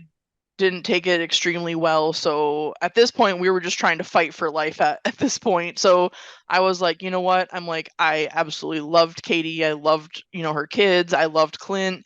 But I'm like, for my mental health, I have to just do what I need to do. So I asked her, I said, so what does this mean for our friendship? And she's like, well, if you're choosing Chantel, pretty much like there will not be a friendship. And I was like, okay. So we got off the phone That's and interesting. I immediately, I know this sounds childish, but I deactivated her from my Facebook because I'm not really, if you know Chantel and I, we're not like flying the rainbow flag. Like You guys are we're pretty laid just, back. yeah, we are. We're Yeah. very extremely laid back. Like we're very, like I told you, we're very respectful with Yeah. people who, we know aren't comfortable. Like that's just who we are. So, Yeah. um, it it was very hard. Like that was probably the hardest part for me on telling everybody where Chantel had it with her family. I had it with Katie. Yeah. She was, like my sister. So Well, and you it, guys had this extra layer of this weird shared experience of abuse and trauma that you had loved each other through and supported each other through, and that other people didn't know about. And so that has to like hit you so much deeper yes. and hurt. Yeah. And like I said, I didn't expect her to be like, "Oh, I'm so excited, I'll be at your Right. wedding." But Yeah. I was like expecting like the friendship not to be severed like it was, I Yeah. guess. I don't You know. I guess I wanted, was hoping for the better side, I but it assume you probably were hoping that she would tell you, look, I can't say I understand, and I have my own religious views that are not that, but I still love you. yeah, and I think That's what that's you're looking for. that's absolutely what I was looking for, and unfortunately that is not what happened. So, I don't want to clarify right here that when Katie told me about this, she was emotional. She feels so bad that that was the way she handled it. Like she said, I just wish I could go back and, you know, and believe me, I've heard many I'm sorry's, but yeah, so that's our we did not talk. I mean, like I said, like she said, she had called me when she found out Travis was gonna get married. yeah. That was probably like year 3 or 4 of no talking, maybe two. Yeah, Mhm. I don't know exactly the timeline, but there was the last time I visited her, she just had her third child, and she was only like 2 months old. So from then on, I did not know anything. I mean, I would see like I would every don't get me wrong, they never left my heart. Like I always like I thought about them all the time, and I still sent her a Christmas card. She even said, she goes, "You still sent me a Christmas card every single year regardless." And then I would always like say happy birthday on her birthday, like just a text message, just happy birthday. But other than that, there was not much back and forth. That took a huge toll on me. Um, if you talk to my wife, that was probably like the worst part about coming out. So, and then Chantel and I got married 2 years later, in 2018. We got married on our 9-year anniversary together. So, we had been together 9 years and married. So yeah, and then with the whole Katie story moving into that, it came about. Obviously, Katie called me, and that's where I didn't really want to answer the phone call, but I did. Yeah, Um, and then understandable. yes, and I, like I said, I still loved her. I mean that never goes away when you have, like it was a deep friendship. Like I've had a lot of friends and, had to cut friendships off and stuff like that, but like you said, there was just so much more connection there than just Mhm. being a friend or a roommate at college. So, uh, when this all started, like when the whole trial and stuff started, we were talking, like we had a group chat, and we were talking, and I had with Alicia, um, we didn't have like she came to Gateway, like she said, we kind of lost touch because she went and got married and went to South Dakota, and I just kind of like I was doing my own thing in St. Louis. I was, just busy, so we kind of just there was no connection there. And then in 2020, like right at the beginning of COVID, I had randomly gotten a random call from or a text message first because she's like, "Is this still Erica Canto's phone number?" And I was like, "May I ask who's messaging?" And she was like, That "This is depends. Alicia." Yeah, it was so weird, but her and I picked up like I didn't have anything against Alicia. It was just like we Yeah. just 'cause she lived her life and I was living. I mean, she had kids and all that stuff. So we had started rekindling our friendship. It was super easy. I mean, it felt like we just talked like 2 years ago and it was nothing. But Alicia knew about I had told her about this, how it happened with Katie and stuff like that. So when we all started talking, it was great and, fine and dandy. Everyone's like, oh, oh, hope everyone's doing well. But I still had this like weird, like, yeah, we're okay in this, like, because we never confronted about it. You know what I mean? Like, we're Right. talking about all this Travis stuff Yeah. and I still was like, I'm just a person, like I don't leave stuff hanging, like I am Same. straight to the point. Same. I'm like, this is bothering me. And I even Yep. messaged Alicia and I said, I just got to do something. I said, it's weird. Like we're okay. Like we're talking and all friendly, buddy in this group chat. But Yeah. then like nothing. It's just weird. It's It's weird. all you almost all act pretending that this thing over here Yeah. didn't happen, but it did, and it was a really big deal. Yes. So, like I said, I am very like if I have something wrong, I'm gonna talk about like I'm just to the point in my life where I think I'm getting closer to 40 and I'm just like I don't really care anymore. Like you can either like me or you don't have to. It's fine. Like I don't Yeah. care. The 40s So, are great. so I wrote a handwritten letter with like my extreme feelings of how the situation went and I mailed it to Katie and I did message her. I said, "You'll have something coming to you in the mail. Can you let me know when you get it?" Because when I say a letter, it was like I don't even know. I'd have to ask her. I think it was like 12 or 13 pages long. Oh wow. It was a Yeah. long letter. And I was very, very open and very, very honest of like every single detail, every hurtful thing that she said in the conversation. Like I was just open and honest. And I at that time, obviously she was still in the church and at the UPCI church. And I even put in there, I'm like, my main goal is not to change your mind on how you feel about Chantel and I being together. I said, I really just want you to know, like, I am still the same Erica that I was when we were roommates and even after, and I'm still that person. I love you. I love your kids. I love Clint. And I said, I just, if there's ever a time where, if you're willing or you want to talk about this, I said, I'm putting the ball in your court because I want our friendship to resume. I never wanted it to end. Mhm. So yeah, I sent her the letter. She read it. I didn't hear from her for, well, I mean, we were, still talking. But yeah, I didn't get a response from the letter. It was like probably 8 or 9 months into the whole Travis Wow. situation.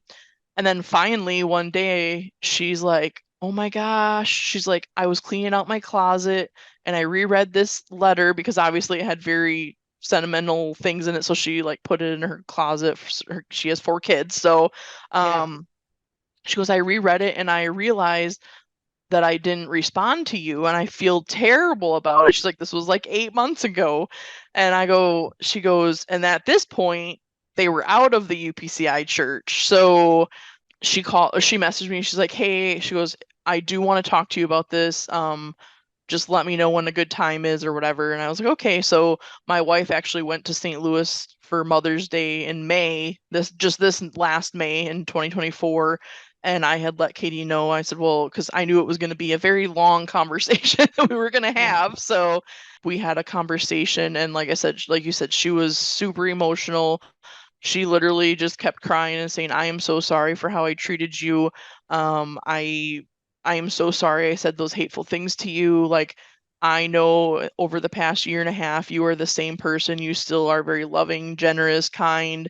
She's, just all those things. And I like that is all in my soul. That's all I wanted to hear was I I still love you, and like you said from the beginning, I love you and I still want you to be in my life. And I told her in the letter, and I told her again, I said, "Katie, I'm not asking you to have the same exact views as me, as you're okay with Chantel and I being married, but I said I just want you to see like we can be two completely different people with two different belief systems, and but we can still be friends. Like you and I can still talk on a weekly basis, or I can text message you. And I told her in that letter, like, she was the person that every time I got like a promotion or like a grandparent passed away, like I would call her and, talk to her. And I missed that for like 7 to 8 years of my life. And that's when most of my, adult stuff happened, from like my late 20s to, now my late 30s. I mean, a lot of stuff happened.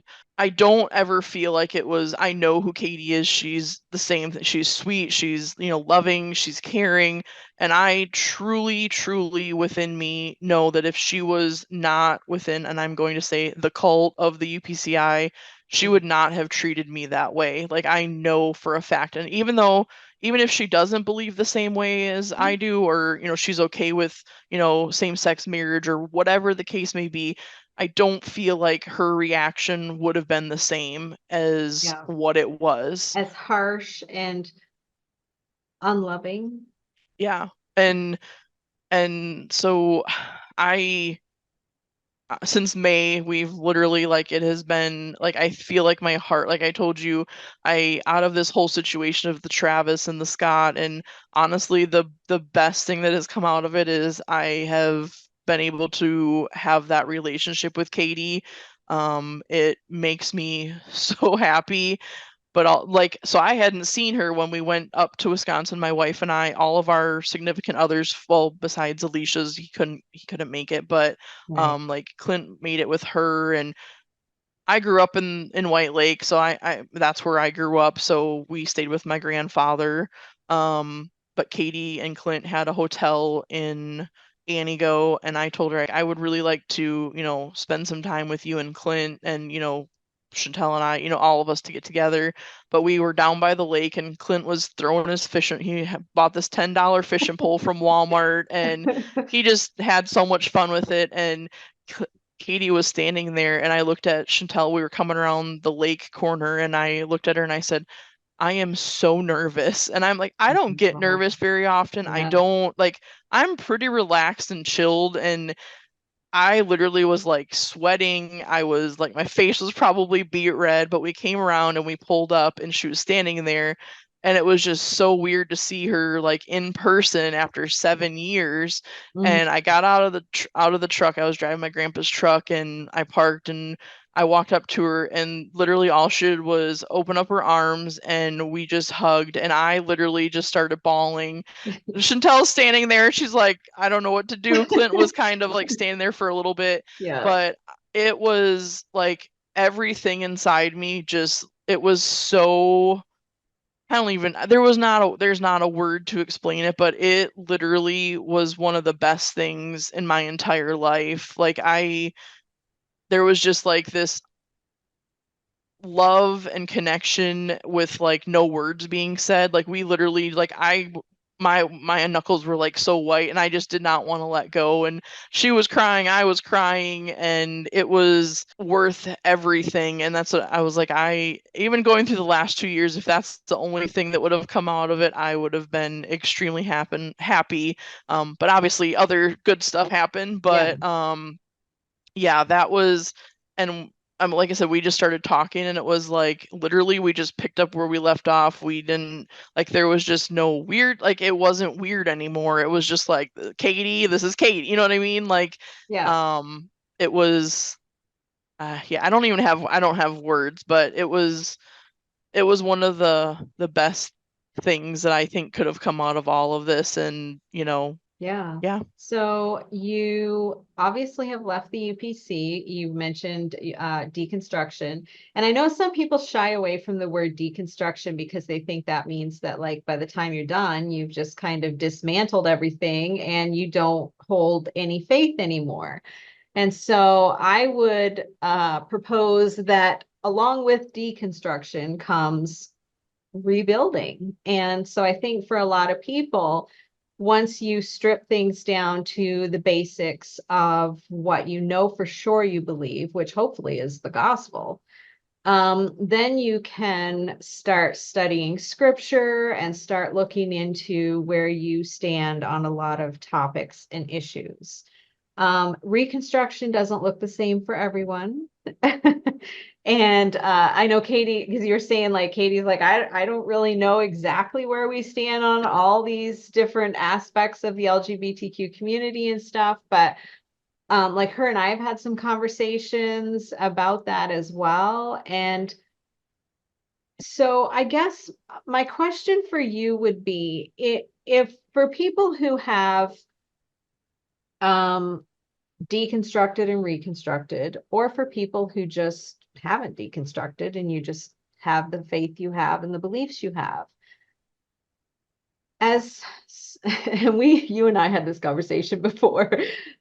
For the record, I do not speak for all conservative Christians, and Erica does not speak for every single member of the LGBTQ community. Okay. We're just having this conversation before anybody freaks out.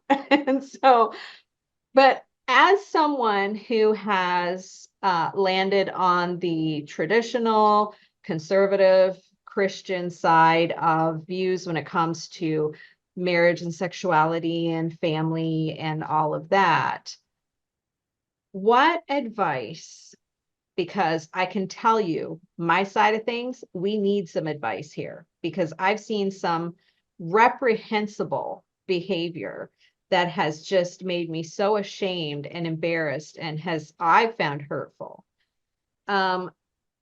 directed toward people who do not agree and who have different views. And so as someone who is a member of the LGBTQ community, what advice would you give to someone like, say, me, who sees things differently, for how to, like with you and Katie, just have friendships, have relationships? I mean, there's very few families where this issue hasn't come up in some way and touched your family in some way. How do people navigate it when there are going to be very different opinions about this? Yeah, I think obviously, like you said, I don't speak for everyone, but even just No. as I stated before, I mean, I'll just kind of back up a little bit to answer this question because Yeah. Chantel and we did try to go to the UPCI church like when we were living together, and and at that point I had went through Gateway. I was kind of already like in Gateway, kind of not, I don't want to say questioning things, but I was just seeing a lot of like stuff that was like, because the church that I came from was very, very conservative. But then when I went to Gateway, there was, a lot of people that were from like California and, Mm-hmm. the southern part of the states. And like, I just seen the inconsistencies of the church because I was a dorm mom. So I was like, I had to regulate everybody's dress code. And I hated that. I'm like, I shouldn't have to, like, we're adults here. I shouldn't have to Yeah. sit here and like worry about, Uh, is your skirt right here? Or like, yeah. I was just over that. So it was That is already one of the starting. weird things about the UPC that doesn't always exist in the rest of Christianity, thank goodness. Yeah. And so I already had that like weird, like not weird because it wasn't weird. It was just like questioning, like, why are we doing this here at this church, but we're doing this here at that Right. church? And then when I got out of Gateway and Chantel and I were, talking, she was very blessed to come from like a good UPCI church. And Yeah. she's like, I didn't see any of these issues. Like I would tell her stuff and she was like, what are you talking about? Like, I've never seen that. Like she was born and raised in the church. And I was like, just be thankful you came from a normal UPCI church. Exactly.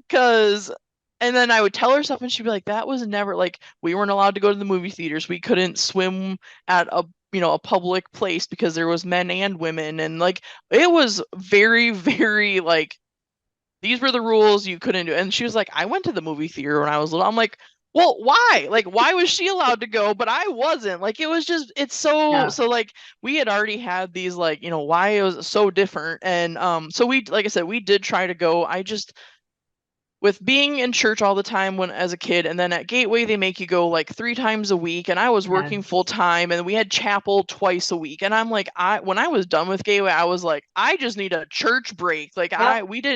I literally was just, so for a couple years we just like, we would kind of go here and there. And then like I said, we did get involved with the, like, not, I don't know if it was a home missions church, but we knew the pastor, and her mom and dad were going there, so we went there. And we went there for a while, but it was like an hour and 20-minute drive. And finally I was just like, I'm done driving that far. So then we kind Oh of just my. like for like probably 2 or 3 years, we just didn't go to church. Like I'm like, I'm done.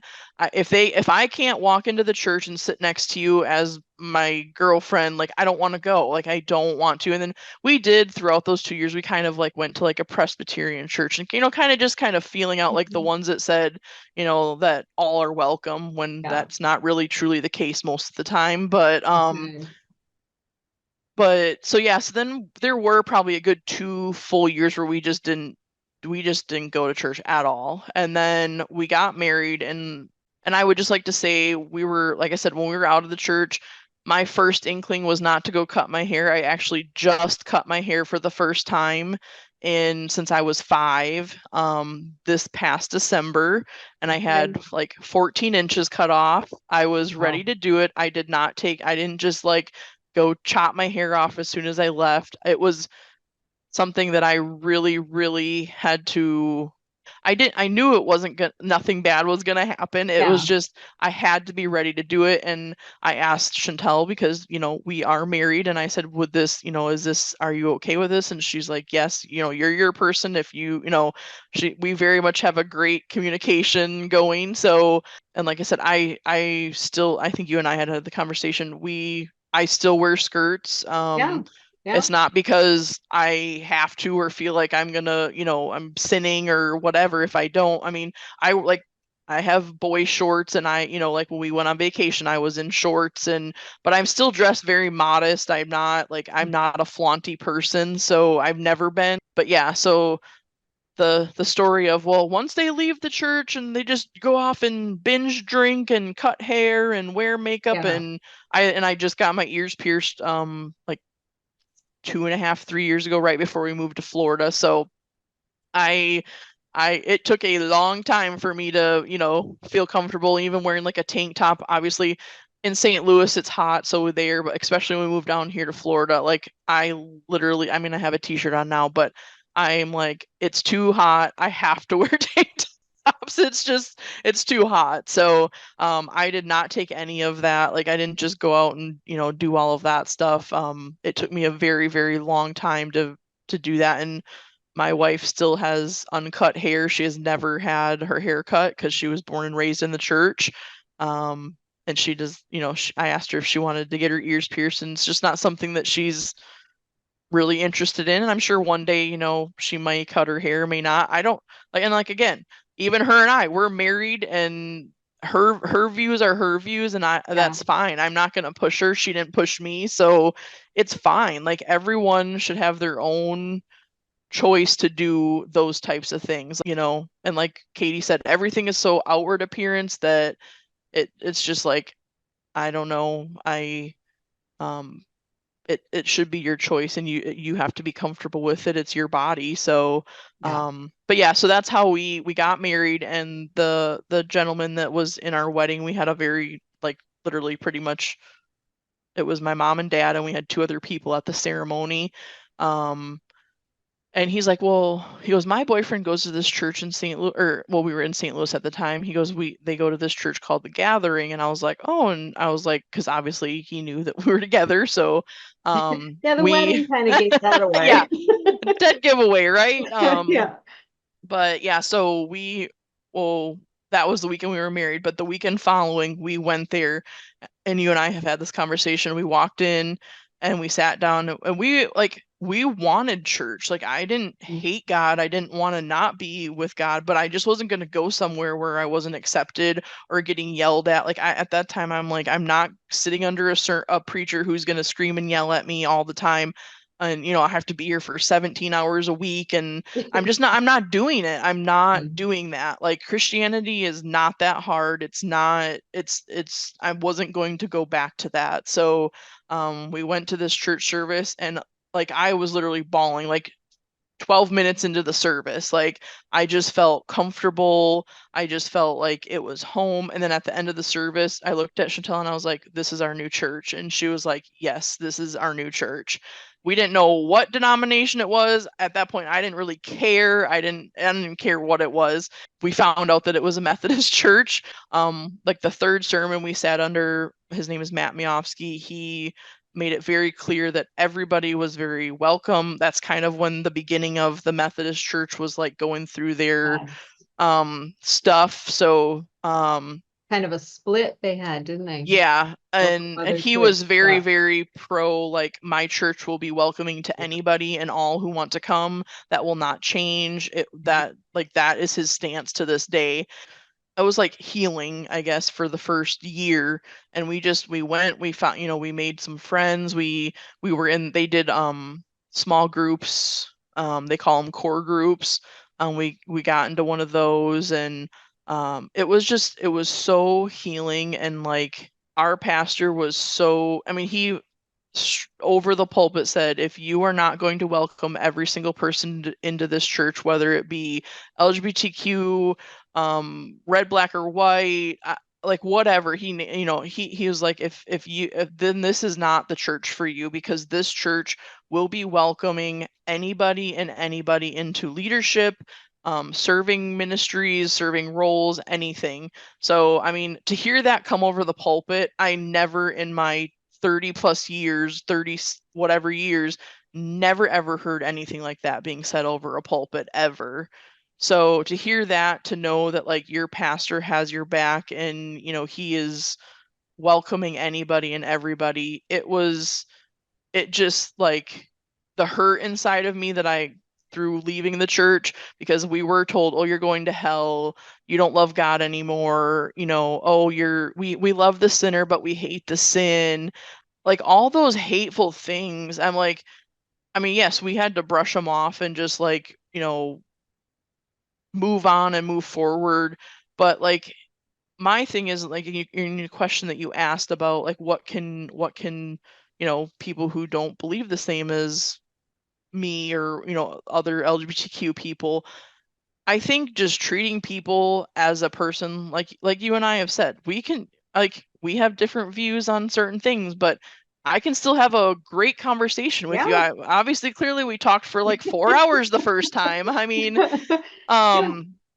but just my thing is within the UPCI church, I don't know where it came about, like where the church were the people to judge everybody. And I know, like I had talked to you before, this is something that I have struggled with, because, and Katie has said, like, you see that now outside of the UPCI church, and it like hurts me so bad to know that I treated and thought about people like that. Like, oh, look, they're wearing, they cut their ends, they're going straight to hell. Like, that was an immediate like judgment to that person. That like, we are not to judge other people. Like, why is that such a huge thing and I'm not just saying the UPCI church, because I know it's done everywhere else too. It's in for everything. But why are we judging people so harshly for what they're doing? Like, you're not God. Like, nobody in the church is God. The only person that should be judging people or telling people that they're going to hell should be Jesus Christ himself. Like, I don't understand. Like, so that's where it's hard for me to not understand why people treat people so badly and when they're leaving. Like, I mean, Chantel and I didn't have like this glamorous, like, we just literally left because like we were just like kind of hopping around, so we didn't have like a home church. But even just family members and people were like, oh, you're going to hell, you're going to hell. And I'm like, why are you telling me this? Like, you are not God. Like, you don't know everything. Right. Like, and no one knows everything. If people feel like their theology is correct, which I'm sure people must, like, or you wouldn't hold that theology, and you hope to influence someone else to maybe see things a little differently and to see more like you, Where did anybody ever get the idea that screaming in their face that they're going to hell was a way to endear yourself to them, to make them more open to hearing your Yeah. side of things? Like, I don't get that. And that's honestly, like, to answer your question, that's the best answer that I can give is just love people as they are and just stop worrying about how they're living their life and what they're doing, because really, in all reality, when it comes judgment day, like, you you believe what you believe, yes, but are there things that I believe that could be wrong, or that you like that other people believe that could be wrong? Absolutely. Like, we're all just trying to do our best and live as a Christian. And coming out of the church, the best thing that I can say is, and this is something that I've done personally, is I just have to act like what I need to do and to what I feel like a Christian is. And honestly, like, my results as of being out of the UPCI have like been better, because when I was in the church, I never won anybody to God, because why would, like, and this is something, most people in the UPCI are very hard to come, like, it's very hard to talk to them. Like, when I was in St. Louis, we would be at the mall and we'd be walking by people, and I know they knew who I was, and even as a Christian, like, I was still in the church, and they would just like look up, like look at you and just like walk off, and I'm like, is that really portraying Christ? Like, no, that's that's so putting off to people. Like, no one's going to want to come to that church, because all they see is, oh, they're just like snobby, and oh, you have to look like them and be exactly like them, or you're not a part of the group. So when I left the church, and I told Chantel this, I said, I will be nothing like that. I said, I want to be nice to everybody. I want everyone to know, like, I am a safe place to come to, whatever the case may be. If you want to talk about, whatever it may be. But to me, in my life, and after leaving and just being a part of the awesome church that we were in St. Louis, and unfortunately we moved away from St. Louis, so but we still attend online. We did try to find a church in Florida, but it's Florida, so we still kind of just like, we watch church they put it online and stuff like that. And but honestly, all I can say is just treat people as you want to be treated, and just get to know the person. Like, I mean, Chantel and I have friends all around, and like you and I have talked about, like, even where I work, people think that because I'm a lesbian, that I don't own guns, or I don't, or it's just like, like, someone said that to me like a couple months, I was like, what? Because I said, yeah, we went to the range and shot guns. And because people ask, like, oh, what'd you do this weekend? And I'm like, oh, I went to the range and shot guns. And they're like, you own guns? And I'm like, yeah, just because I'm a lesbian doesn't mean I can't own guns. Like, They just I grew assume up you in the must be left-leaning in every thought you have. and that's it. Like, you have to get to know everybody. Like, I I mean, even you and I talking, like, there's some things, like, you're like, oh wow, yeah, that's cool. And it's just like, you just have to get to know the person before you judge somebody. And I was talking about this with my wife. I'm like, what are some of the things, like, that you would have wanted to be different if, when we left? And she literally said, stop telling people they're going to hell, and stop judging people for the way they are, and what they're doing. Just roll in your own lane and just love people for who they are. And like you said, I'm so excited that I had an extra little additive to add to the story, in our conversation, because, and like you said, I'm not here for all the LGBTQ people, but I am a lesbian who's married, who still loves God and still attends church. And I feel like my faith now is far beyond what it ever was when I was a child, just because of the relationship that I have, personal relationship that I have with God. And just, I don't think I'll ever stop deconstructing from the church, like from the religion I was brought up in, just because it was so fear-based. And like, there's still certain things, like I said, when I, even like when I went and got my ears pierced or my hair cut, I was like, it still was there in the back of my mind. All I could hear was, oh, you're going to hell, you're cutting off your angels. Like, it was still there, just going and going and I think going. a lot of UPCers would be horrified to listen to this, to realize that you embraced your sexuality and got married, but that you still were very iffy on cutting your hair. And I have tried to drive home with my channel how deep this root of the hair doctrine goes and how much it impacts the way people think. And people argue with me and they say, no, you're making it sound worse than it is. You're making it bigger than it is. This is a big deal. It still impacts you and Chantel. Yeah. I mean, and there's just like little things that you think about, and it's not even just, but there are little things that like come up, like even growing up in that I did struggle with revelations in the end times. I Oh mean, yeah. that was Yeah. scary. That was Yep. so scary to me. They did that whole video thing of Irvin Baxter, and I Hmm. was having nightmares at night, and I had to tell my mom, like, because I kept waking up with all these nightmares. She's like, what, why are you waking up with all these nightmares? And I'm like, it's that movie we're watching at church. So they actually had to like tell the pastor, like, maybe the children should not be in Wednesday night service when we're watching this Yeah. Irvin Baxter stuff. And Right. I mean, but that's like, and I had that fear. Like I laugh about it when I hear people talk, but Yeah. it's not funny. It's No. like, if I couldn't get a hold of my mom, I thought I was going straight to hell because the rapture The took place. rapture. Like, Yeah. that is scary when you're 10, 11, 12, 13, and that's all you can think about is, Hmm. oh my gosh, I missed the rapture. I'm going to hell now. Like, that's scary. That's so scary. Yeah. So it's, yeah. And I can just answer your question, the last one, because like I said, I've watched every single one of your You know where I'm going. well, maybe not, but um How about I you're gonna answer the bitterness question, aren't yeah, you? I am clearly, I'm not bitter. I still love God. I still consider myself a Christian.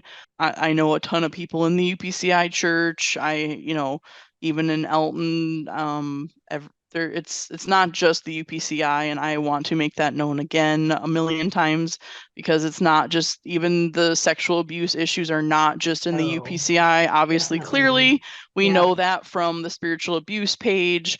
But that is where I came from. That's Yeah. where my story comes out of.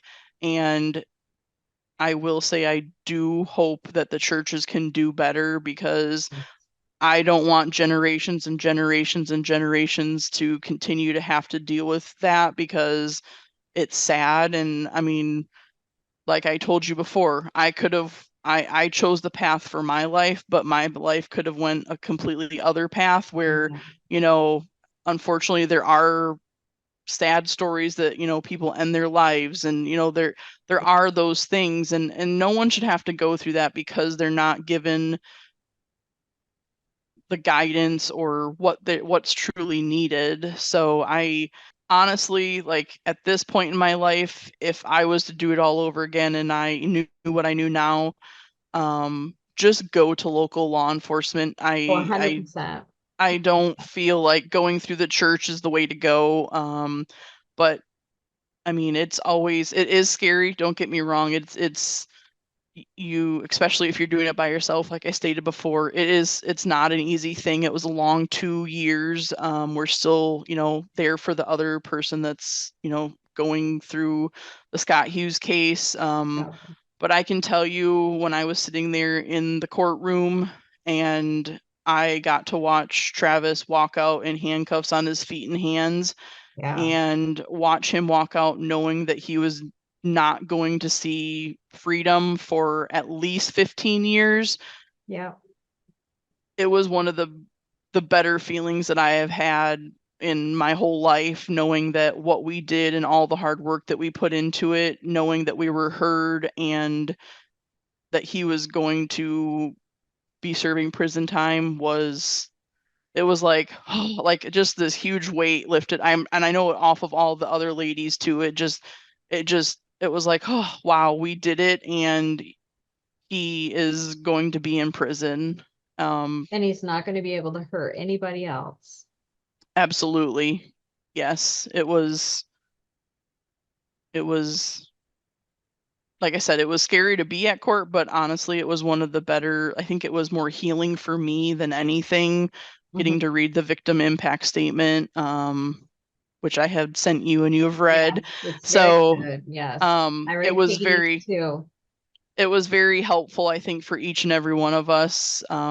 I will touch on saying I know Katie did too, but it was really weird that no one showed up from the Yeah. UPCI side. I don't know. I kind of half expected at least Jim Booker. Jim Booker to be there. Mhm.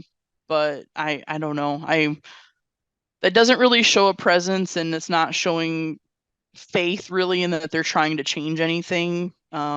Yeah, I mean, As if they can schlep all the way to California for general conference this past week, I mean, right there within their state, it would have been really nice had they shown the effort and the concern. Yeah.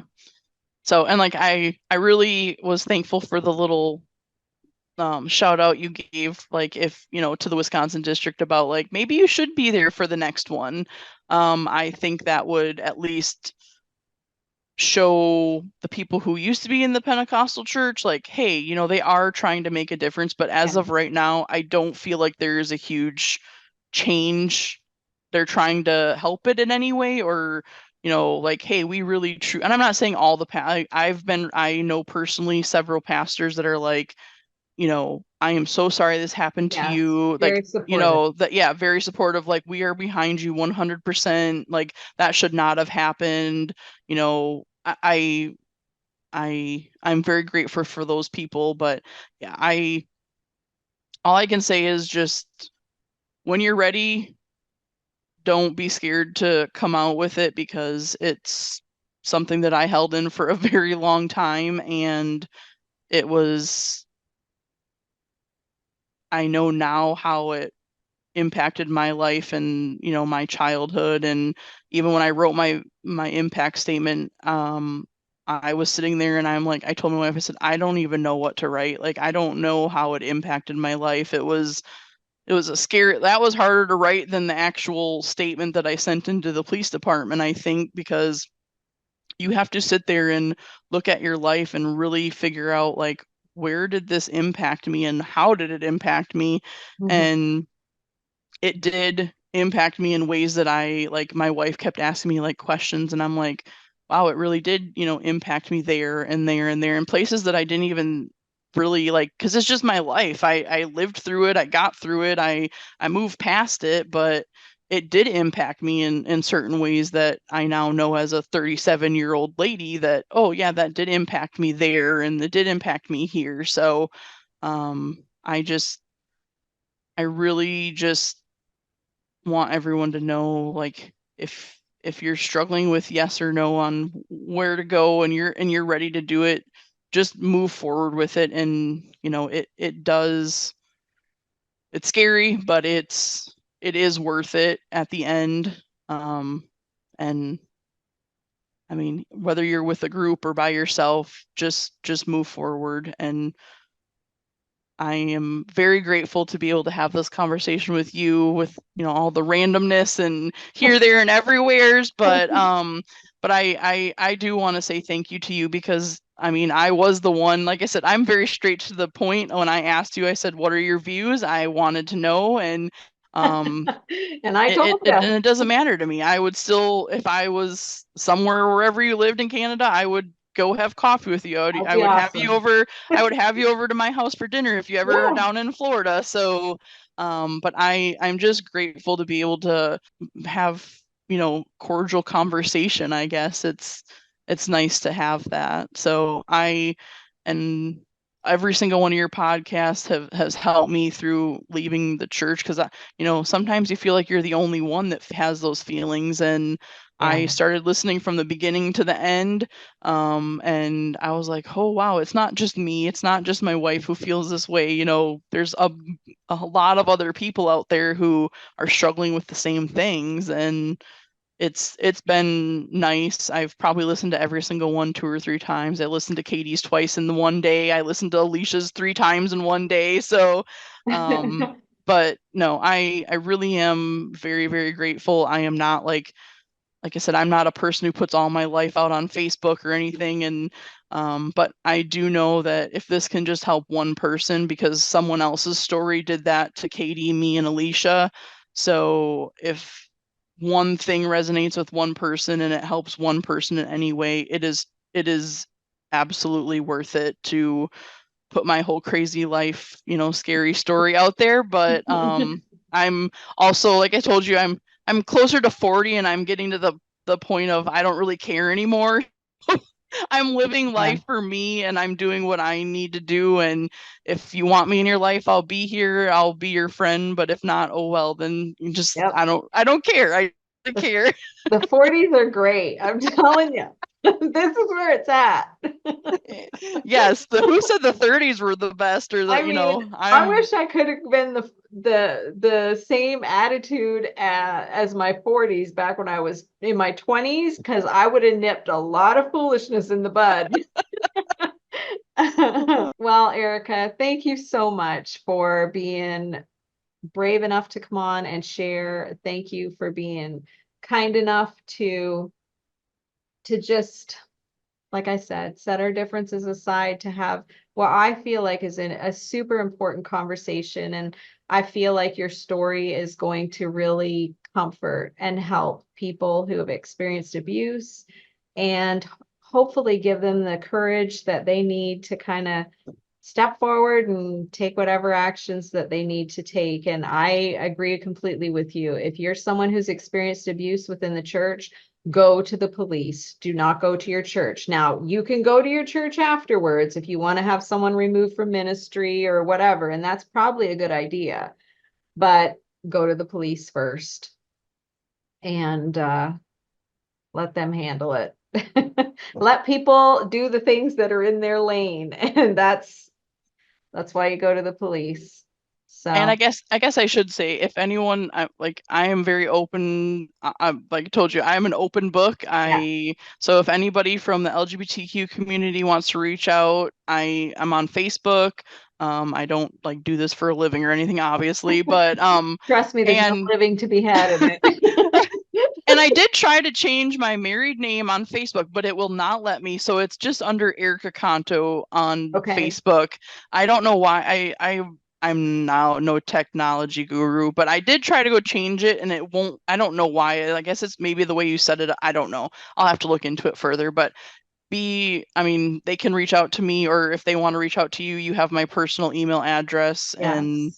whatever, I'm here to help anybody because I've reached out to many random people like you and it's been very helpful to me. So like I told you before, Chantel and I are not like all out, and I mean we're very respectful with her family, and my mom and dad have, we've moved down here by my parents now, and my mom loves Chantel. She's like, this is my daughter-in-law, she Mhm. loves Chantel, and but we're still very very respectful around like I said, around people, that are not as comfortable. Like if I was to come by you, I wouldn't, which we're not really PDA anyway out in public or anything Okay. like that, but it's just, Yeah. we respect that side. Like I know everybody in the world is not okay with it, and that's fine Mhm. because that's the world we live in. But also I want that to be respected on the other side as well. And that's where Yeah. I think our conversation is extremely, extremely important. And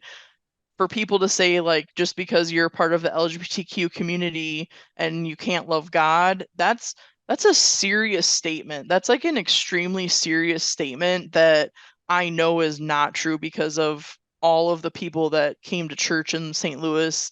You know, it was a lot of LGBTQ community because they were so hurt by other churches when they came out, or, was let it be known that a lot of people in that church were healing, and that's what I told our pastor. I wrote him a letter like, thank you so much for just being open and, really having the backs of everyone in this church, because I said I told him how much like of a healing that I got from going to the church, and he knows that people are hateful. I mean, it's a hateful world Yeah. everywhere. It And is. church should not be one of those places. And No, it shouldn't. that's Even like I feel like even if we disagree on several different things, I really do believe there's no room for the viciousness that the church has spewed out toward everybody, people in the LGBTQ community. If your daughter gets pregnant, I know of girls that their families just kick them right out. You're 16, good luck. Good luck on your own. Go find, uh, if kids are going, to grow up and get a boyfriend or girlfriend and then decide to move in together before they get married. Like the amount of hateful behavior that some Christians show toward others, I find it so embarrassing, because this is the thing with Christianity. I think that my beliefs dictate how I live my life. And I don't get to enforce my beliefs onto you. Now, if you ask me and we have a conversation, I feel like I have the right to say, well, based on what I see in scripture, this is how I believe, this is what I believe to be right. And you have the right to say, well, based on what I see in scripture, this is what I believe to be right. We don't have the right to force each other to abide by each other's beliefs. I think that's how I feel about it. And I think this is where conservative Christians get it wrong. And I shouldn't even get into this, but I've already started. So but I think it bleeds into politics too. And I think what you have is, especially in the US, and we won't get way into this because I don't want to fight with people, but I think what you have is, I think you have the Christian community, the conservative end of the Christian community, wanting to enforce their belief system on everybody. And it's like, we've got to get into government, we've got to do this, we've got to just make this, and when you see Jesus walking around in Roman time, he did not do that. I mean, there was all kinds of pagan practices, all kinds of immoral practices, all kinds of governmental cruelty and just things going on all around him. But he came to establish the kingdom of God, and the kingdom of God was to be within us. It was not to overthrow the government institutions of that day so that the Christians could take over and just rule. And we all know from how they rule their churches that they would bloody well rule with a rod of iron. But it was to make us better. We're the ambassadors of the kingdom of God. And so we're not going to agree on everything, and we might very fiercely, strongly disagree on some things. But if we cannot behave ourselves like children of God, and we cannot be kind and respectful and loving toward people we disagree with, then in my opinion, our Christianity is useless.